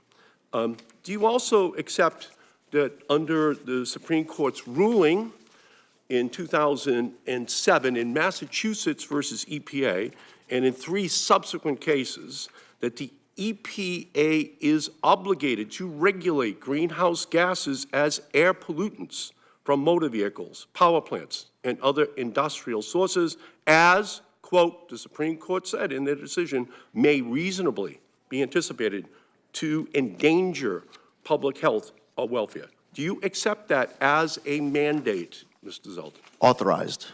Yes, Senator. You do? Authorized to, Senator. Authorized to. You don't actually then accept the requirement that you have to deal with the endangerment that fossil fuels actually poses to LA or North Carolina or Florida or the Gulf Coast almost on a yearly basis. You don't accept that. Senator, I just want to be accurate, and in citing Massachusetts versus EPA, the decision does not require the EPA. It says authorizes the you're EPA. You're obligated to regulate. If you find there's an endangerment, you're obligated. Do you feel it's an obligation? Yeah, but it doesn't say that you are obligated to, and that's it. There are steps that the EPA would have to take in order for an obligation to be created. I'm just going off the actual text. Right. Of Well, the again, Court legislation. Do you think we're in danger in LA? Do you think the people in North Carolina and the Gulf Coast were in danger? Are they in danger? Absolutely. For people who are having their All right. homes burned down. Then you have an obligation to deal with that and to do something.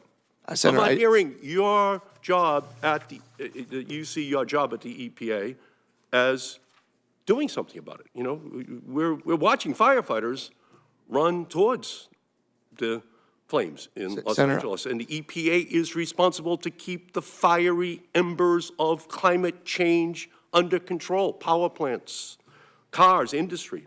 Are you going to fight those dangers, Mr. Zeldin?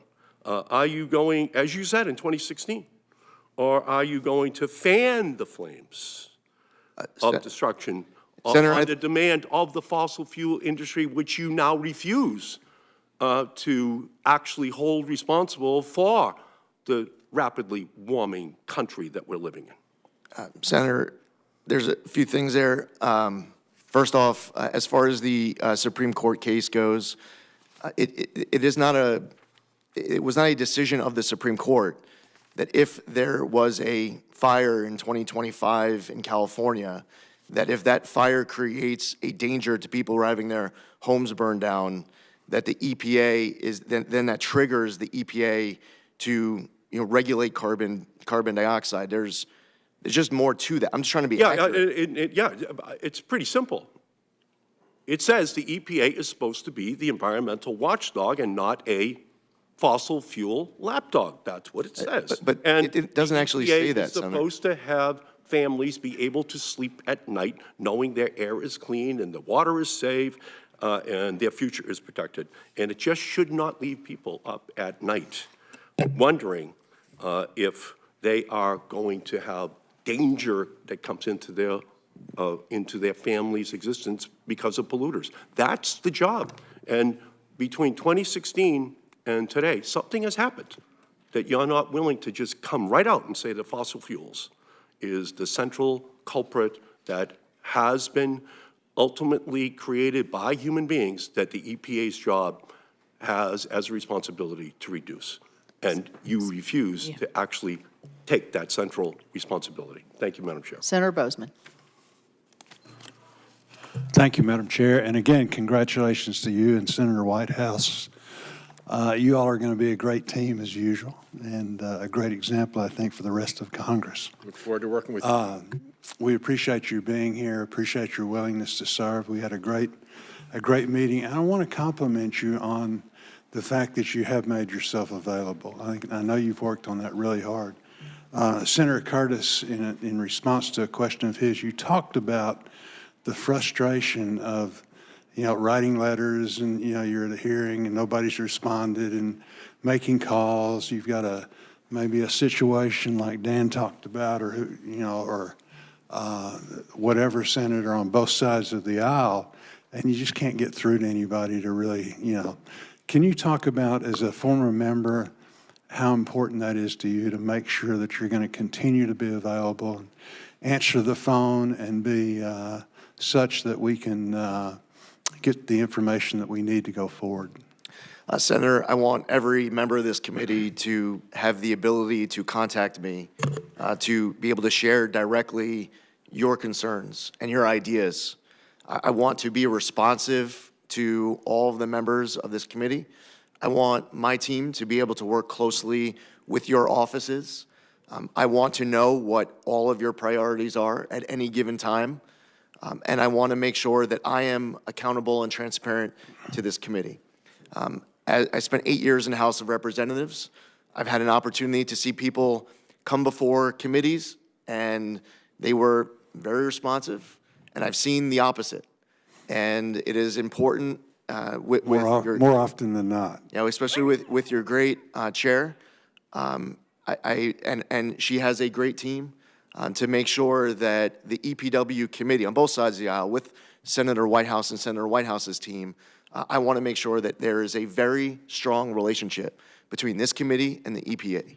Very good. I have the privilege of serving my colleagues as chairman of the Ag Committee, which has the direct oversight of EPA's Office of Pesticide Programs. I understand you and Agriculture Secretary nominee Brooke Rollins have a good working relationship. As issues affecting agriculture arise, I found farmers and ranchers are best served when the EPA and the Department of Agriculture are working together. Can you tell us about how you envision EPA and USDA working together to create a predictable, science-based, and efficient regulatory system to ensure the timely availability of products and tools farmers and ranchers depend on to produce the safest, most abundant, and most affordable food supply in the world? I agree with everything that you just said, Senator. That must be our goal. That should be the relationship between all agencies, including the interaction between the EPA and the USDA, in a way that you are able to go back to all of your constituents and to be able to talk about that progress that has been achieved as a result of these agencies working together. Very good. For the last several years, the EPA failed to collaborate with industries and states prior to rulemaking. I think that's true of whatever administration has been in power. Early in the Biden administration, it became evident the EPA's agenda was shaped by the input from a narrow group of stakeholders. Given that every rulemaking has a significant impact on businesses, workers, and domestic manufacturing, which cannot simply be restored overnight, how will you work with industries more collectively to ensure that their concerns are addressed while maintaining a balanced approach to environmental protection? Senator, first off, it is important that the EPA is always fulfilling our obligations under the law, that we are abiding by the rule of law, that we are following our commitment to Congress to be able to follow the Administrative Procedures Act and to ensure that all actions are durable well into the future. As far as engagement throughout that process, it is important to hear from people who have good, substantive, informed feedback that allows the EPA to be able to do a better job, to make better decisions. And that, at times, might involve me speaking to people who I might agree with or disagree with on any given day. But the worst thing that I could possibly do, that the EPA could do, is to turn a blind eye to great substantive feedback that will better inform our decisions so that we are being responsive and transparent, not just to Congress, but also to the American people. Good. Thank you, Madam Chair. Thank you, Senator Schiff. Thank you, Madam Chair. I feel I should address the mountains versus hills controversy. As a senator from a state in the West, I'm inclined to agree with Senator Curtis. But as I understand where the chair is from, and you are the chair, I'm inclined to agree with the chair. Thank you. So let me just say unequivocally, I've got friends on both sides of this issue, and I stand with my friends. Mr. Zeldin, as you're well aware, the horrific fires that have ravaged California over the last week have displaced thousands of people, resulted in the loss of more than 24 lives. As these fires continue to destroy Californians' homes, livelihoods, and so much more, it's more important than ever that California has the full support of the federal government to recover and respond. Fueled by severe drought conditions and strong Santa Ana winds, unimaginable events like these fires devastate communities and worsen Californians' water scarcity. When you were a state senator in New York, you were a member of the State Senate Bipartisan Task Force on Hurricane Sandy recovery. You applauded a comprehensive legislative package that included tax assessment relief for properties catastrophically damaged by the storm, revisions to regulatory obstacles that slowed down the rebuilding process, and improvement and continued expansion of state insurance laws to help policymakers receive funds following a disaster, and more. And in response to Hurricane Sandy, the EPA supported FEMA and worked closely with federal agencies and the states of New Jersey and New York to assess damage and respond to environmental concerns.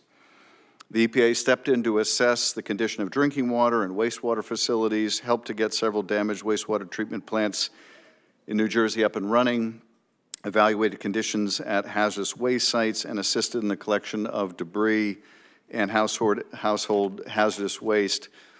Can you provide Californians with the assurance that you will advocate the same strong recovery and response assistance from EPA as EPA provided to your then constituency in Long Island after Hurricane Sandy, if confirmed? Senator, first off, congratulations on your election. I look forward to working with you on this committee. And we all, from the rest of the country, have been watching what is playing out for your constituents. And many of us know people who have been impacted and they've lost everything. It's hard to it's impossible for us to put ourselves in the shoes of your constituents right now. I, if confirmed, would want to not only know everything in my power to be able to do as EPA administrator to assist you in fighting for your constituents who have been devastated by these wildfires, but I would want to, in fact, do everything in my power to be able to assist, to make sure that this recovery is as speedy as possible.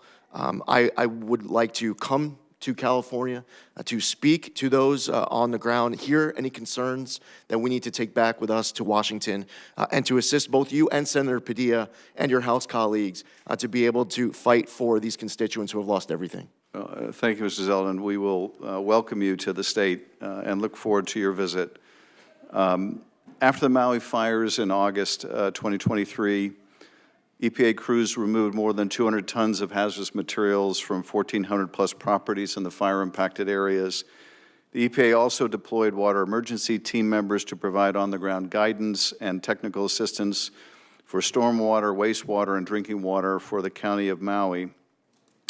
Do you commit also to prioritizing similar assistance for California to ensure that local water supplies are tested, treated, and restored to safe drinking water standards, just as EPA stepped in to do after the horrific Maui fires? Senator, I would want to do everything in my power, if confirmed as EPA administrator, to be able to assist with that as well. And I assume, Mr. Zeldin, your response will not depend on whether disaster strikes a red state or a blue state. You will equally work to speed relief to those Americans affected. Yes, Senator. It does not matter what kind of a state you're from. All 50 states are going to be of the highest importance, regardless of where a disaster ever strikes anywhere in America. Thank you. Let me touch on one other major issue that we discussed yesterday. That's the Tijuana River pollution crisis. This crisis has brought immense industrial waste and raw sewage over the border from Mexico into California, posing serious environmental and public health challenges to San Diego and Imperial County. We've had beaches shut down. We've had sealed training facilities deeply impacted. Coast Guard and Customs and Border personnel have routinely reported suffering from infections and gastrointestinal illnesses. Thanks to the work of Senator Padilla and Representative Scott Peters and others, we were able to secure $250 million in disaster supplemental relief in December, but EPA can play a pivotal role in this crisis as well. I would ask you to support EPA's Border Water Infrastructure Program, but also will you agree to review EPA's January 7th decision to deny requests to investigate the Tijuana River Valley for a potential Superfund designation?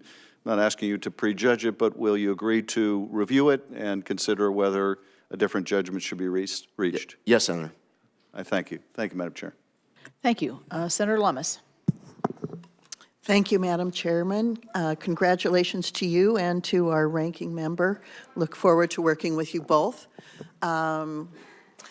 Zeldin, it's great to see you. Thank you for accepting this nomination, appearing before this committee. I enjoyed serving with you in the U.S. House and look forward to serving with you in your new role at EPA, I also want to extend my warmest welcome to your family. I want to start with a very, very fundamental question and give you an example. The question is it your job as EPA administrator to follow the science or follow the law? Here's the question associated with that question. Clean Power Plan 2.0 has rules associated with it that run afoul of the Supreme Court's ruling in West Virginia versus EPA. So as administrator, will you follow the law, both in statute and as interpreted by the Supreme Court? Senator, on every situation, if confirmed as EPA administrator, my first obligation will always be to follow my obligations under the law. With regard to goals and clean air, is the goal to have clean air, or is the goal to eliminate specific fuels? The goal, the reason why a regulation might be in place is the end state of wanting to have the cleanest, safest, healthiest air, drinking water. That is the goal, the end state of all the conversations that we might have, any regulations that might get passed, any laws that might get passed by Congress. What brings us all together should be the ultimate goal of having clean air and clean water. That is my goal as well, and I look forward to working with you to accomplish that goal. I spent 4 days in October in Silicon Valley, mostly meeting with firms that are developing artificial intelligence. If the U.S. is to be the leader in developing AI, we need abundant energy, and it has to be baseload energy. The demands of artificial intelligence for energy are going to be extraordinary. And so our goal, as you and I agree, is to provide that additional abundant energy so the United States can remain the leader in the world on the development of artificial intelligence, provide that additional energy in the cleanest way possible. And in some instances, that may involve finding the absolute cleanest way to continue to use fossil fuels. I want to point out to you, if you look at how clean natural gas is in the United States compared to other countries and compared to other sources of energy, you'll be stunned at how clean it is. Yet, sometimes this panel and others tend to lump all fossil fuels together and assume that they cannot be provided as part of the energy baseload in this country in a clean way. I'd like to invite you to Wyoming so we can show you that there are ways that fossil fuel can be used and that carbon capture and sequestration can be used to help include all types of fuels in developing the energy this country needs in order to be artificial intelligence leader of the world. Now, I have another question with regard to small refineries. Thank you for indulging that editorial comment. Are you aware that there are more than 100 petitions for hardship relief that remain to be decided by EPA, some dating back more than 5 years with regard to small refineries? And if confirmed, can we work together to outline an expedient timeline for reaching decisions? Yes, Senator. Thank you. I want to include a couple of other questions that I think are of significance with regard to PFAS.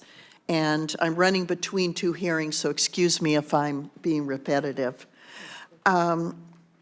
do you plan to ensure the EPA's policies are effective while protecting passive receivers from lawsuits and consumers with unreasonably high utility bills? And let me explain here.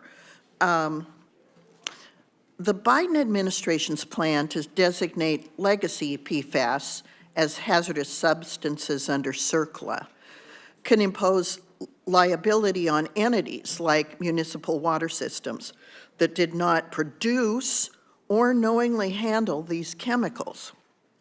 So these entities are called passive receivers. I know that it's true at airports. They have PFAS issues as well. And so these passive receivers are now vulnerable to lawsuits that literally could bankrupt small local governments across the nation. My concern is that, of course, we address PFAS issues, but not in a way that submits small local municipal water systems and airports to litigation. Senator, thank you for raising this issue, and I've heard it from your colleagues on this committee on both sides of the aisle during my meetings. It's something that is a big issue to you, and it will therefore be a big issue for me. And I also saw it in my home county of Suffolk County, where we had PFAS issues. The passive receiver issue is something where it could get passed down to the consumer, where they end up paying for the cleanup costs in a way that we need to be cognizant of at the EPA. Thank you, Mr. Zeldin. Thank you, Madam Chairman. I'm sorry I ran over. No, good. I am pleased to welcome one of our newer members, Senator Also Brooks, and I would welcome you and remind you that you have very large shoes to fill with Senator Cardin leaving from the great state of Maryland, and I'm sure you'll be able to do that. So welcome, and it's great to have you on committee. Thank you so much. First of all, I'd like to just say thank you so much to Chairwoman Capito and Ranking Member Whitehouse for your leadership on this committee and for holding today's hearing. I agree with you that we miss Senator Ben Cardin, but I am excited to be able to join this committee. EPW has jurisdiction over many issues that are important to Marylanders, and I look forward to working with both of you as well as all of our colleagues on this committee to address the environmental and infrastructure challenges that we face in our states. To Mr. Zeldin, congratulations again to you and to your family on your nomination, and thank you as well for your willingness to serve and for appearing before our committee today. I appreciate it. I very much enjoyed meeting with you and having the opportunity to speak with you. And so I suspect that my questions will come as no surprise to you based on that conversation. And in the interest of time here, I'd ask that as much as possible that you would answer yes or no to the following questions. Now, while in Congress, you work to ensure that EPA's efforts to restore the Long Island Sound were successful, including advocating for federal funding. Like Long Island Sound in New York and Connecticut, the Chesapeake Bay is an economic driver in Maryland and across the Bay watershed. The Bay is the nation's largest estuary and is one of the most productive fisheries in the United States. And so I ask you whether you would agree that restoring and protecting our nation's estuaries and watersheds is a shared responsibility between the states and the federal government. Yes, Senator. Furthermore, if confirmed, will you advocate for robust federal funding for regional restoration efforts across the country, including the Chesapeake Bay and for the National Estuary Program? Yes, Senator. Ultimately, it will be up to Congress to decide on funding levels, and it'll be my obligation to make sure that money is spent to Congress's intent. Thank you. Now, the EPA has said that no amount of lead in drinking water is safe. And lead in drinking water is particularly dangerous for children. The bipartisan infrastructure law, which you opposed as a member of Congress, made historic down payments on lead pipe replacement to ensure that communities across America have access to safe drinking water from lead contamination. If confirmed, will you build on the success of the bipartisan infrastructure law and support additional funding for lead pipe replacement? Senator, yes to the same answer as my last question. Ultimately, it's going to be up to Congress to decide what the policy is, what the law is, what the funding level is. My commitment and my obligation will be to make sure that funding is spent to Congress's intent as laid out in those appropriations. But you recognize that lead in water is a problem, particularly for children. Yes, Senator. And would you be able to commit to not cutting funding that would aid in replacement of these lead pipes? Senator, I, if confirmed as administrator of the EPA, won't be cutting any funding. That's a decision as far as funding levels for Congress to set. Whatever funding level Congress decides upon is going to be the letter that is going to be the number that I am committed to fulfill my obligation of being a good steward of the tax dollars and spend to Congress's intent. Okay. Now, the unofficial Department of Government Efficiency, led by Elon Musk, has proposed laying off 75% of government workers. Across the federal government, their plan would result in more than 1.7 million civilian employees being laid off, including almost 500,000 veterans. If the Trump administration follows through on this proposal, that would mean more than 12,000 employees at the EPA would be laid off, and many of these are hardworking, dedicated public servants who live in Maryland. Do you support firing 75% of EPA employees? Senator, offhand, I'm not even aware of a single person being fired during the first Trump administration at the EPA. That's not the same for other agencies. And by the way, there might have been someone. I'm just, haven't been told about it. I want to make sure that my job as EPA administrator is to increase productivity, is to make sure that we are efficient and accountable and transparent, that we are to you. Not just myself as administrator, but our entire team, for us to be in the office, collaborative and productive. All right, in a similar vein, I'd ask you about another issue, and that is moving EPA headquarters outside of Washington, D.C., and wonder whether or not you agree with that effort and the effort of moving them out of Washington, D.C., or whether you would oppose it. Senator, no one has expressed to me in any setting since I was announced as nominee or before that of any plans with regards to moving the EPA headquarters out of D.C. I have not been involved in any conversation. I'm not aware of any conversation. That's the time I have. Thank you so much. Senator Graham. Thank you. Congratulations. I think you're a really good choice. You're a lieutenant colonel in the Army Reserves, is that correct? Yes, Senator. What do you do? I'm currently an international law officer for a civil affairs command based in Fort Wadsworth, New York. So you're a JAG officer? Yes, Senator. So if Pete Hexba gives you a hard time, call me. Right, yes, Senator. You got it.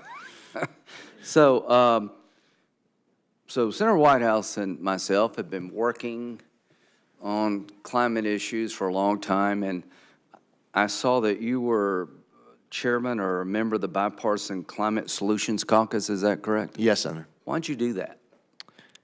I represented a district where I was hearing from constituents on both sides of the aisle of how important it is that I was doing everything to fulfill their priorities, their policy pursuits. It matters They to your wanted me to join it. constituents. Your constituents concerned about the environment. Very much so, Senator. Okay, well, and I think they're right to be. In terms of fires, and you know, God bless the people of California. We want to help them as much as we can, quick as we can.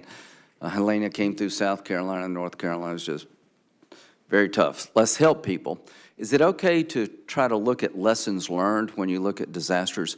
What can we do better next time? We must do that, Senator. Yeah, I would encourage you to not be deterred from looking at lessons learned, no matter where it happens in any part of the country. Let's learn from these disasters, see if we can do better next time. So one thing that I find fascinating is I can tell you what states grow corn because they want to talk about ethanol. I can tell you exactly when you have the Senator from Wyoming saying natural gas is clean, she's right. But why is she saying that? Because the truth is America has become environmentally sensitive. You know, we want to lower emissions, but we don't want to wreck our economy. and it doesn't matter what we do if other people don't play the same game. So the good news for me to this committee is that energy-producing states, when that energy source seems to have a positive environmental impact, they're proud of it. Nuclear power, do you think nuclear power should be part of the mix? Yes, Senator. Yeah, me too. I think small modular reactors need to be looked at again. We had disasters building big nuclear power plants, but they're not emitting sources of fuel like every other fuel source. They have their problems and downside, but I'm glad, I think my state has the most power from the nuclear industry per capita than any state in the nation, and I'm a big fan of trying to expand our nuclear power footprint. Look forward to working with you. Now, no matter what we do here, I think a lot of us feel like we've gone too far. EPA's ignored the law. They kind of have a political agenda rather than a congressional agenda, or, they violate Supreme Court holdings. We'll have that debate among ourselves. But one thing I think we need to look at, no matter what we do here, we all care about the environment. But when it comes to CO2 emissions, let's just use that. China and India, the Paris Accords, to me, were insufficient to the task. I've been working with Senator Whitehouse. How can you get big economies like China and India to adopt better practices? Tariffs have, if you're a tariff person, your ship has come in. We have tariffs on everything and everybody, apparently. But one of the things that Senator Whitehouse and I have been talking about is a carbon pollution fee, tariff, call it whatever you want, that if you're in China and you're making steel and you have the worst business practices, you're in India, you have really basically no environmental practices at all. Europe and the United States, we're trying to have responsible manufacturing and energy extraction, trying to be environmentally sensitive, realize we've got to run an economy. What should we do about China and India? Do you like the idea, or at least you open-minded to the idea, that people who basically use unsound science, reckless environmental policy, maybe it's time for them to pay a fee? Well, Senator, and thank you for your service as well. As you remember learning about the DIME principle as an officer in the military, we have multiple instruments of national power. So putting aside the M, military, we have instruments of national power of multilateral, bilateral diplomacy, information operations, and economic pressure. We need to be utilizing all instruments of national power to be able to deal with adversaries abroad across the spectrum of all the issues that face our country. With regards to specific policies, and you brought this up, your work with Senator Whitehouse on this issue when we met in your office, and I know that this is important to both of you. Ultimately, this is a matter for Congress to decide in what direction Congress wants to see this country go as far as writing laws and creating Do you agree programs. with the concept that we need to push China and India? I mean, they have an advantage. They're not playing the same game that Europe and the United States is playing, and I think it's a game we should all be playing. Are you open-minded to push them to do better? Yes, Senator. Right, we'll go to Senator Wicker. Thank you very much, Mr. Zeldin. I am absolutely delighted that someone of your intellect and character is going to take over this position, and I certainly support it. There's been a lot of talk about PFAS.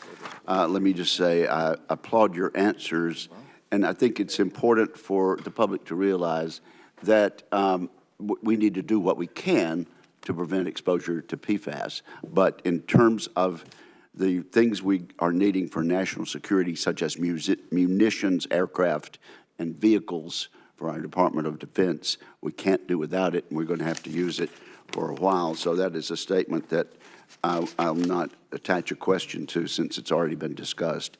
Let me talk about a couple of items of local interest. DeSoto County is the county in Mississippi that's the suburban county to Memphis, Tennessee. Some years ago, Memphis and DeSoto County went in together, got federal funding for a wastewater disposal system. As DeSoto County has now exploded in population and is now 200,000 people, the people of the city of Memphis decided that we were taking too much capacity and that DeSoto County should go it on its own, and went to a federal court, and perhaps a Tennessee judge saw it the way that Memphis was looking at it anyway, ruled that DeSoto County's got to get their own wastewater system and do it in a hurry. Happy to do this, but the federal government having told us that we have to do it, we're going to need some help. And so I hope that you can commit to using all your authority at your disposal through subsidy loans and other mechanisms to help us fund this very expensive thing that's being required of us. I believe the EPA should engage with regional offices to ensure that they're taking proactive role in addressing critical needs. So will you commit in your new role to working with us and with the city of Memphis to resolve this problem? Yes, Senator. I very much appreciate that.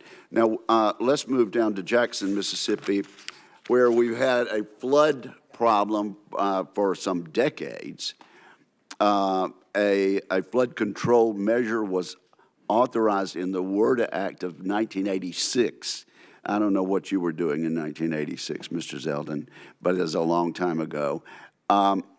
This initiative has undergone several revisions, and at my urging and my almost weekly and monthly exhortations, we are nearing final approval of the Pearl River Flood Control Project in Jackson, Mississippi. The local sponsor backing the project, which is the Rankin-Hines County Pearl River Flood and Drainage Control District, has diligently addressed all the environmental concerns. I hope we get approved in this calendar year, but I don't want decisions made in some room where our guys are not there to at least put their point of view in. So would you agree that local sponsors should be involved in discussions, scheduled meetings, and activities related to finding solutions as we go forward in the final stages? Yes, Senator, and I would like to travel to your state and meet with these individuals and these groups who you want to make sure I hear their feedback from.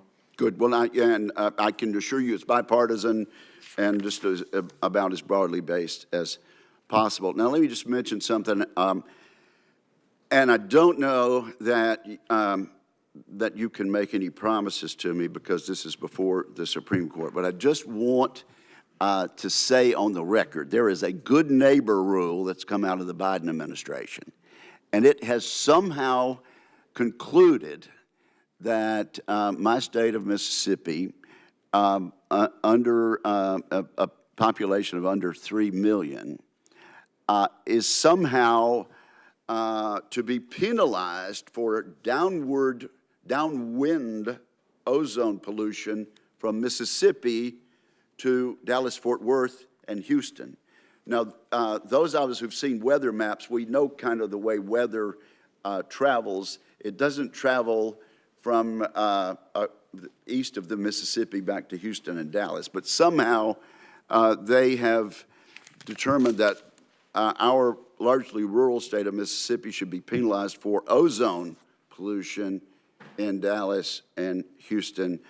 The Supreme Court's looking at it. I don't think you can comment on it. I hope we can rescind the rule entirely, but I just want you to be aware of how utterly absurd the federal government has been with regard to this good neighbor rule. Understood, Senator. Thank you very much, and thank you, Madam Chair. Certainly. Senator Padilla. Thank you, Madam Chair. I think you need your microphone, sir. Thank you, Madam Chair, and want to, first of all, congratulate you on the nomination, congratulate your family that's here to support you, and acknowledge what I understand is a very positive exchange you had with my colleague from California, Senator Schiff, in regards to the current wildfires and EPA's role, partnership, response, and our ongoing need to maintain that. So I too look forward to welcoming you out to visit the impacted areas. So that allows me to actually raise some other issues of priority and concern for California. I appreciate your comment when we had a chance to meet in my office about your respect for the rule of law. I think that should be important for all of us, right? And the directives that you respect that Congress has given to the EPA is in that category. In the Clean Air Act, Congress has specifically exempted California from federal preemption of air emissions standards. The law is quite clear that EPA must grant waivers of federal preemption absent certain disqualifying conditions. And very clearly does not provide any authority to revoke any waivers that have already been granted. So that's current law. Now you said you follow the laws that Congress has enacted, so we therefore commit to following the law when it comes to California's Clean Air Act waivers that have been granted. Senator, I can commit to every member of this dais on any question and every issue that gets brought forward that I will always follow my obligations under the law.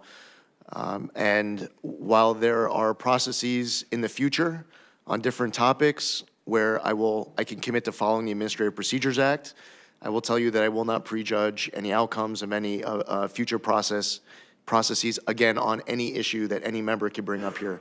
But Senator, I would reiterate to you today that it is my obligation as EPA Administrator, if confirmed, to follow the law. Thank you. And another topic we covered in our meeting is one of clean air attainment and the challenges with the federal role and responsibility, state, local role. Half the people in America who live in a non-attainment area live in California, particularly in the Central Valley and the South Coast Air Quality Management District footprint. We have to work together to reduce the sources of toxic emissions. Based on these jurisdictions, it's been challenging. California state and local officials have done pretty much everything they can to tackle this, yet we still have challenges when it comes to ensuring that every Californian, every American living in California can breathe clean air. So I want to be clear. We need the federal government to do its part by working a little bit more aggressively, assertively, smartly, and strategically to help reduce these emissions. Help us reach attainment, not by lowering the bar, but by doing the work in areas that the locals have not been granted the jurisdiction to do so. So can I count on your commitment to use regulatory authority to do just that? Yes, Senator. Okay, wonderful. And just a side note, as we will continue to work together, ensuring that jurisdictions like Southern California are not punished for non-attainment if it's resulting from the recent wildfires and the smoke and other emissions that have resulted from this disaster or disasters like it. Yes, Senator, I've heard this concern from other colleagues of yours as well. We're just talking to Senator Kelly about it, as I cited the Yuma example, and he was asking about Maricopa County. It is important that we have common sense, pragmatic policies that are being pursued to address issues just like your concern. Yeah, to your point, and I'm glad Senator Kelly brought it up, these concerns about fires and their impact, not just the short-term devastation, but the longer term when it comes to public health, when it comes to air quality, is not unique to California. I mean, California is in the news right now, but throughout the West and beyond because of our changing climate and weather patterns. You know, another important topic that we discussed in my office is not just water supply, water quality, but water affordability. Millions of Americans are struggling to keep up with their growing water bills, which have increased nearly 3 times the rate of inflation. According to the EPA, water utilities it will cost water utilities more than $1.2 trillion over the next 20 years to modernize their drinking water and wastewater infrastructure and maintain it. Water utilities, unique to other utilities, rely heavily on ratepayers to cover their costs. The federal government's share of maintaining this infrastructure has come down significantly over the years. So ratepayers are acutely feeling this pressure, and as a result, 1 in 5 households have outstanding and growing water debt. The national water affordability crisis affects both urban and rural communities. So it's not a rural versus urban, blue state versus red state. It is across the board. I shared with you the idea of replicating the LIHEAP program. We have a low-income home energy assistance program because you shouldn't have to freeze in the winter just because you may be low income. The same applies to having water. We know how fundamental water is for life and the economy. We've had a temporary water assistance program for low-income customers. Do you agree, and can we work together to make that permanent to tackle some of these challenges, including addressing the PFAS concerns that you're very familiar with? Senator, having access to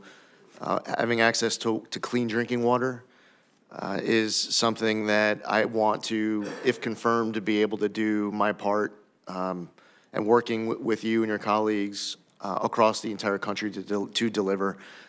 Every American, in my opinion, and it's just my opinion, should be able to access clean drinking water. I will follow all my obligations under the law, and to the fullest extent of the law, I would like to assist in those efforts for you to fight for your constituents, and every senator here to fight for their constituents in this respect. So the temporary program was hugely successful, helping families in, again, red states and blue states alike. Look forward to working with you to make that program permanent. Yes, sir. Thank you, Senator Moran. Chairwoman, thank you, and thank you, Ranking Member, Mr. Vice Chairman. I'm pleased to be back and sitting here at the dais at the EPA Committee. Thank you very much for your testimony. Thank you for the conversation we've had in my office. Thank you for your willingness to serve. Let me highlight a couple of things that we may not have talked about when we did visit. I want to describe the Kansas oil and gas industry to you. We are an oil and gas producing state, but our production is done by really small independent companies that produce from what we call stripper wells, which means they produce less than 15 barrels of oil a day. It's a significant component of the Kansas economy and significantly important. And in my view, this small-sized, small businessman and woman who operate oil and gas leases and explore for additional production of oil and gas, the EPA has written one-size-fits-all solutions. We are not the majors, and we are stripper well producers. And I just want your commitment to work with the industry, these small producers, to find right-sized regulations for the circumstances that they're in. Senator, I would welcome an opportunity to travel to your state to meet with them, whether it's at your office or elsewhere. I want to know about all of your priorities, including this one, but also to make sure that anyone who could provide any type of insight that can make me better informed to make better decisions, that I welcome any of those opportunities for conversations and collaboration. I think that's a wonderful offer on your part, and I'm very grateful for it. I sometimes am reluctant to ask every nominee that comes before me, would you please come visit Kansas? And you volunteered. So I'm appreciative of that. And I would tell you, I can't imagine the excitement, the opportunity that people in that industry would see to have the capability of talking to somebody with you, like you directly in a state like Kansas. So thank you, and we'll get on your schedule, although you have to say once confirmed. So I look forward to that. In a different vein of energy production, I've created with my colleague Senator Bozeman and others a Sustainable Aviation Fuel Caucus. Kansas and Wichita in particular is the air capital of the world. We produce many more general aviation aircraft than anybody. We manufacture with thousands of employees working in aviation and aerospace. And I want to bring together the opportunity to bring the agricultural aspects of Kansas together with the aviation aspects and pursue the development of SAF, Sustainable Aviation Fuel. I wanted to know, I guess the question would be, we need your help in pursuing opportunities to develop the technology and any regulations that would follow that.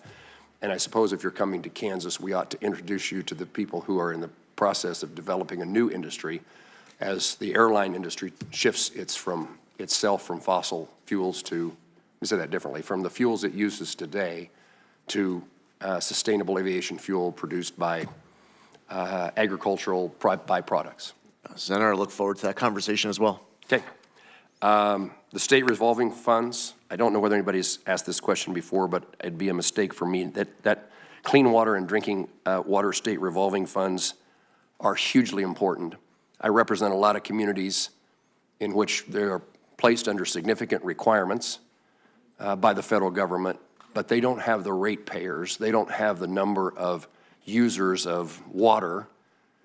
It stands out to me, the small town in my home county, a town of about 80 people, have a regulation that they couldn't raise the rates on their water users sufficiently enough to pay for the regulations. And so the Clean Water and Drinking State Revolving Fund is hugely important to help small communities meet the needs. Many, if not all, want to meet those standards, want their consumer, their water purchaser, to have the cleanest, safest drinking water possible, and yet the rules are so unaffordable, they don't know where to turn. I'll work with you, and I just want to make sure that you would commit to continuing to support a robust funding.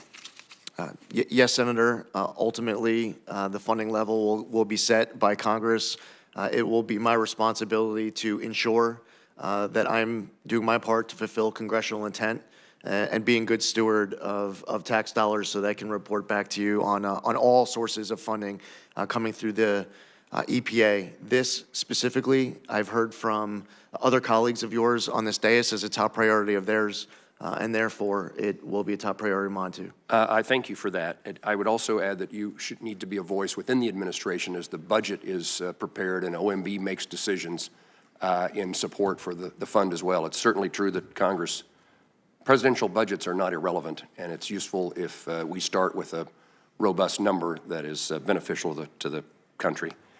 Last question I'll ask is, I'm interested in what our country's doing. I'm involved in the national security aspects of my time in the Senate involves those things. Is there any role for EPA to play in the critical minerals world? Yes, Senator. President Trump has expressed a desire of having an energy council. He wants there to be collaboration between different agencies of different levels of jurisdiction.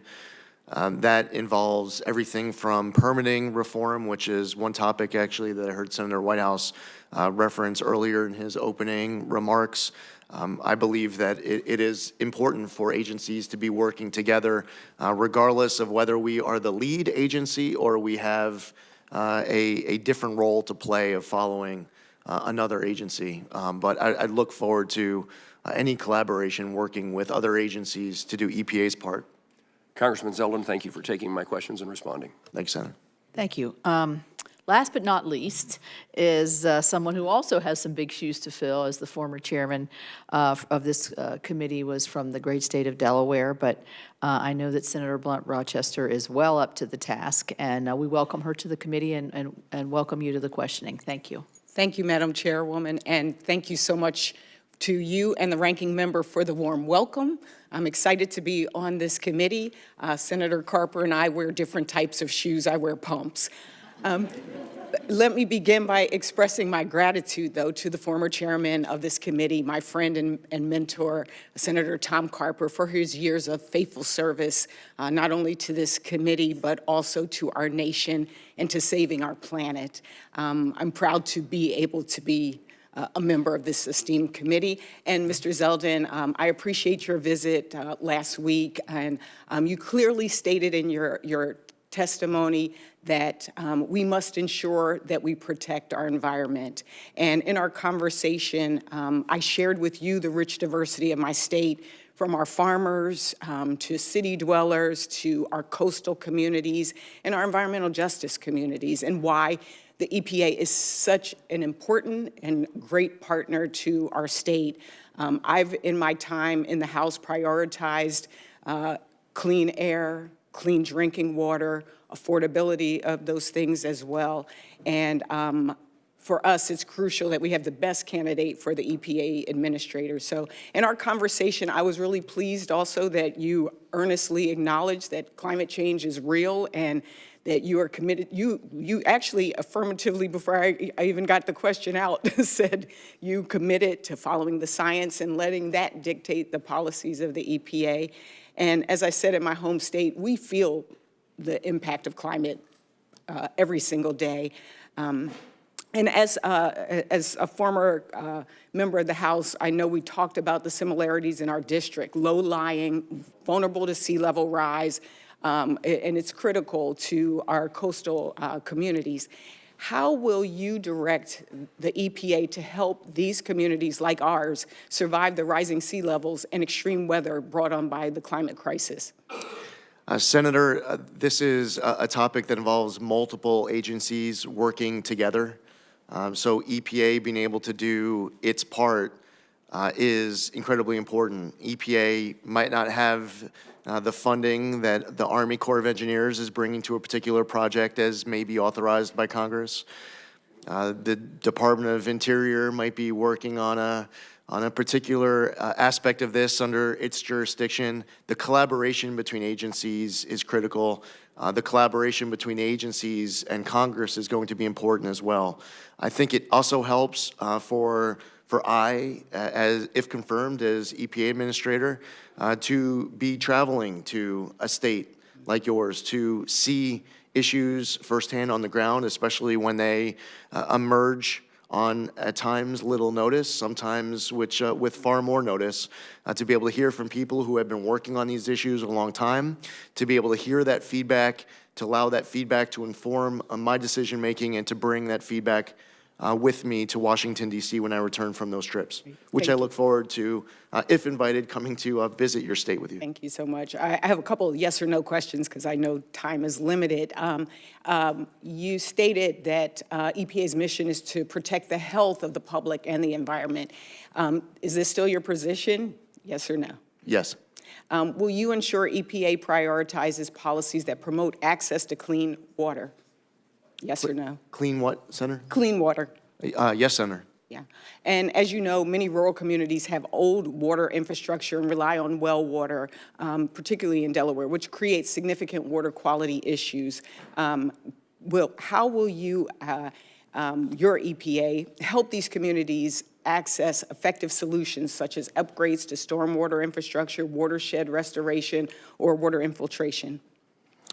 Senator, Congress has approached these issues in the past in certain creative ways. In some respects, it could be an aspect of congressionally directed spending. I've seen go to a particular community where they are able to mitigate an issue of water contamination as we experienced in Suffolk County, where my congressional district was located and where we had multiple aspects of PFAS contamination. The first step is to be able to get access to drinking water.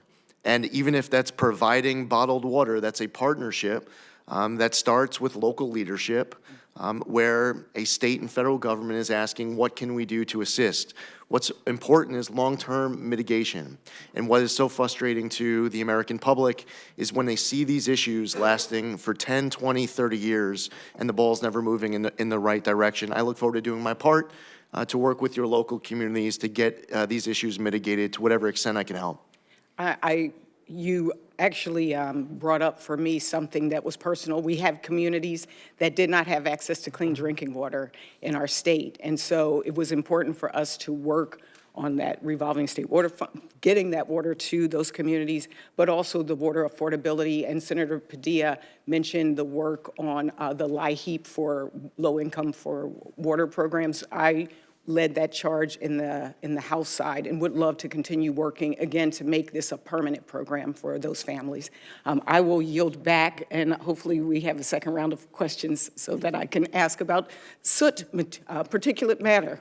Thank you, and I yield back. Thank you. And this does end the first round. I would say we had full participation in the committee, which we're going to expect at every meeting, right? And I am very pleased with that. I also, in the interest of not wanting to hurt a new member of my committee, neglected to welcome Senator Moran as a new member of this committee, so, well, a returning, well, that's why I didn't say anything, because you're returning. In any event, I didn't want to chance those hurt feelings, since mine have been hurt all day by denigrating my mountains, but we won't get into that any longer. So we're going to go to second round, and we'll do it in the same order as the folks that were here. Before I begin my round, I would like to put into the record a January 3rd support letter from the former chairman of the Suffolk County Water Authority, which states, the EPA requires strong leadership that balances the complexities of environmental protection with the practical needs of communities across the country. Mr. Zeldin's track record on Long Island exemplifies his ability to lead with compassion, decisiveness, and a clear focus on results. He has already shown his dedication to the values that the EPA upholds, and I'm confident will continue to champion these priorities on a national scale. And I ask unanimous consent, which I'll grant myself, to enter this into the record. I would say there are always no better advocates than our local advocates who actually work with us all the time, and obviously you have a very strong constituency there. I'm going to ask quickly just a couple questions. Class 6 wells, which are used to inject carbon dioxide into deep rock formations, advancing carbon capture and storage technologies, obviously very important to my state. We provided EPA funding through the IIJA for to have the EPA grant state primacy for Class 6 wells, since they constitute a different aspect of permitting. And to date, only 3 of these states have been granted Class 6 primacy. And the EPA has 150 permit applications pending for approval. We have 3 Class 6 well projects under review, and the proposed final action granting West Virginia our state primacy was published in the Federal Register on November the 25th.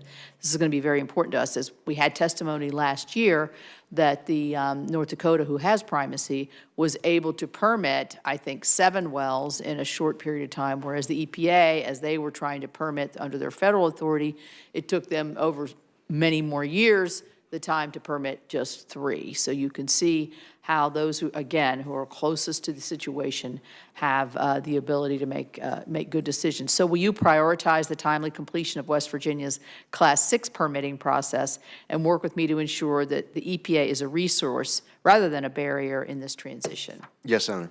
Thank you. You mentioned permitting, and I was very pleased to hear Senator Whitehouse mention permitting reform. We've had lots of stops and starts over the last probably 2 to 3 years on this very issue, and it's holding up construction of critical energy, manufacturing, infrastructure, transportation, doesn't matter what kind of energy, renewable energy, pipelines, whatever. So we need to make it easier to build in America. I believe that's President Trump's vision as well, by modernizing and streamlining our environmental review and permitting processes.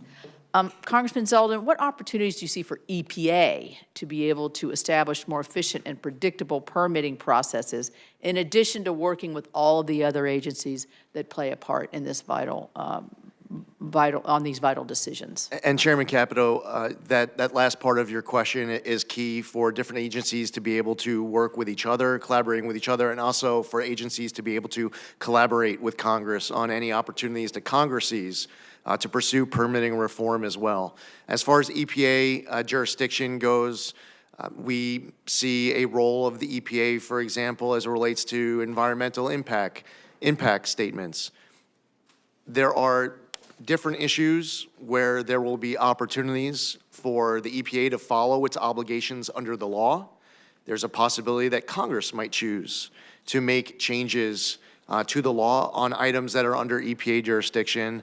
I would look forward to doing my part to make sure that the EPA is not holding up any opportunities to be able to pursue sound applications that otherwise would be and should be approved. Yeah, I think a lot of times in the public domain, permitting reform means to certain people skirting the rules or breezing through environmental reviews without really taking them seriously or actually having them science-based, as we've talked a lot about today. That's not what permitting reform means. Permitting reforms means make these these environmental, clean air, clean water rules and other agencies work together and work so that we are getting the right result of clean air, clean water, but we're able to move forward. And so I look forward to that. Here's another West Virginia issue very quickly, and it's the Muddy Creek Restoration Project. It's 19 miles of waterways that has acid mine drainage. And West Virginia went about in coordination with the past Trump administration, and it was initially championed by the Biden administration to deliver real results in cleaning up this area of our state. It was a true win-win.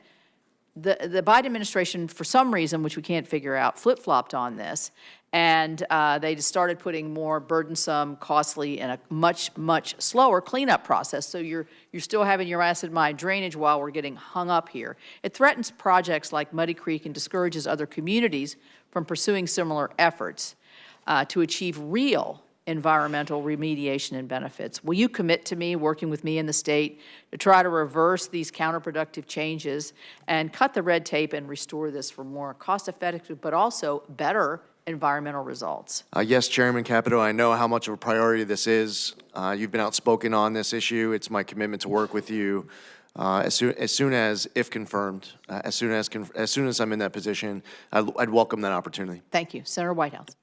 Thank you again, Chairman. Mr. Zeldin, I have something of a life experience PhD in fossil fuel pressure politics, and they'll be coming after you hard, and they'll be feeling very entitled based on their political spending toward a Trump victory.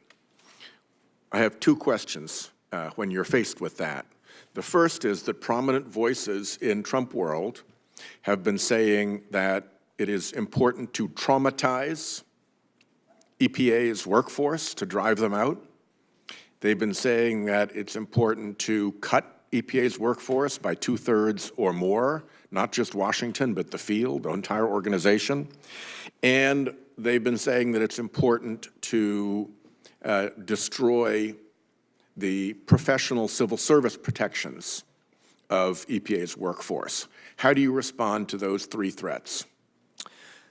Senator Whitehouse, as I've stated earlier, my desire, if confirmed as EPA administrator, is to increase productivity of the EPA. I want to be able to help lead this agency in a way that all of you on both sides of the aisle can be proud of, for us to be accountable and transparent.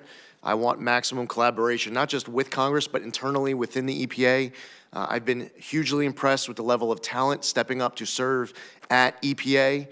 And that is the pressure that I am feeling at this moment, is to bring out the best of EPA to make sure that we are fulfilling our mission of protecting public health and the environment. You will not support executing on those three threats? My commitment to you is exactly as I had stated, Senator Whitehouse, and I am not coming into this position with any threat. My position as I sit here is a promise, it is an obligation, and it is a commitment to do my part, to do the best job possible in leading the EPA to fulfill its mission in a way that follows its obligation under the law and is one that this committee can be proud of. The second question that I have is that while you've made a lot of good and sound statements here today, it's one thing to say things in this environment, and it's another thing to stand by those guns when the pressure comes at you. And if you look at your past, if you look at your influence and advocacy work with American First Policy Institute and America First Works, the big donors have been pharma, the massive corporate lobby, Goldman Sachs, a Morgan Stanley fund, and a billionaire fracking CEO. We don't know who the rest of the donors are because AFPI keeps much of their donor list secret, but we do know of those. Your fellow board members at America First Works include the billionaire CEO fracker, the former CEO of the Texas Public Policy Foundation, which I view as a very significant player in the fossil fuel-funded climate denial armada. The successor to that Texas Public Policy Foundation CEO, and a third individual called the Chief of Intelligence and Research at that same, in my view, climate denial front group. In your political work, you've taken nearly $300,000 from the oil and gas industry back to 2007. You've had large campaign support from Koch Incorporated, which gave a total of about $60,000 when you count up all the contributions to PACs and campaign funds. David Koch himself maxed out to you, and Koch PAC gave $20,000 to your Lee PAC. In the wake of being so surrounded with so much corporate and fossil fuel influence, I want to give you two opportunities. One is to answer to me now, how is it that you will be able to separate yourself from the influence of these people and these interests when they come demanding things that they think they've earned politically? And I'll also turn that into a QFR so that you can, with a little bit more basis for reflection, make a more complete answer. So with that, over to you for your response, sir. Senator, I don't need any extra time for reflection on that one. There is no person who has ever provided any level of support to me or anyone else who has any special influence with me. When I was in the Army, I wore around my dog tags the 7 Army values. The acronym is leadership: loyalty, duty, respect, selfless service, honor, integrity, and personal courage. It is important for me to have always been able to approach this position with a clear conscience to make decisions that I can live with for my entire life. There is no dollar, large or small, that can influence the decisions that I make, who has access to me, and how I am ruling in my obligations under the law. Senator, I'm happy to enthusiastically answer that question on any day on the spot, and I would never need any extra amount of time of reflection. Well, good luck standing up to these guys, because they're going to come at you. Thank you. I understand that a 5-minute break would be in our best interest. Would you like to do that now, or you want to keep going? Yeah, I'll take 5, I guess. Thank you, Senator. Okay. Thank you, Chairman. We'll come back in 5 minutes. Senate 5 minutes or real 5 minutes? I run a tight ship, remember?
as the drought conditions in the West has worsened. But especially the groundwater under Tucson in those aquifers have been contaminated with growing PFAS plumes. And the city had to shut down nearly 30 groundwater wells because the water exceeded EPA's drinking water limits. And to date, the city has spent more than $71 million on remediation costs and are in negotiations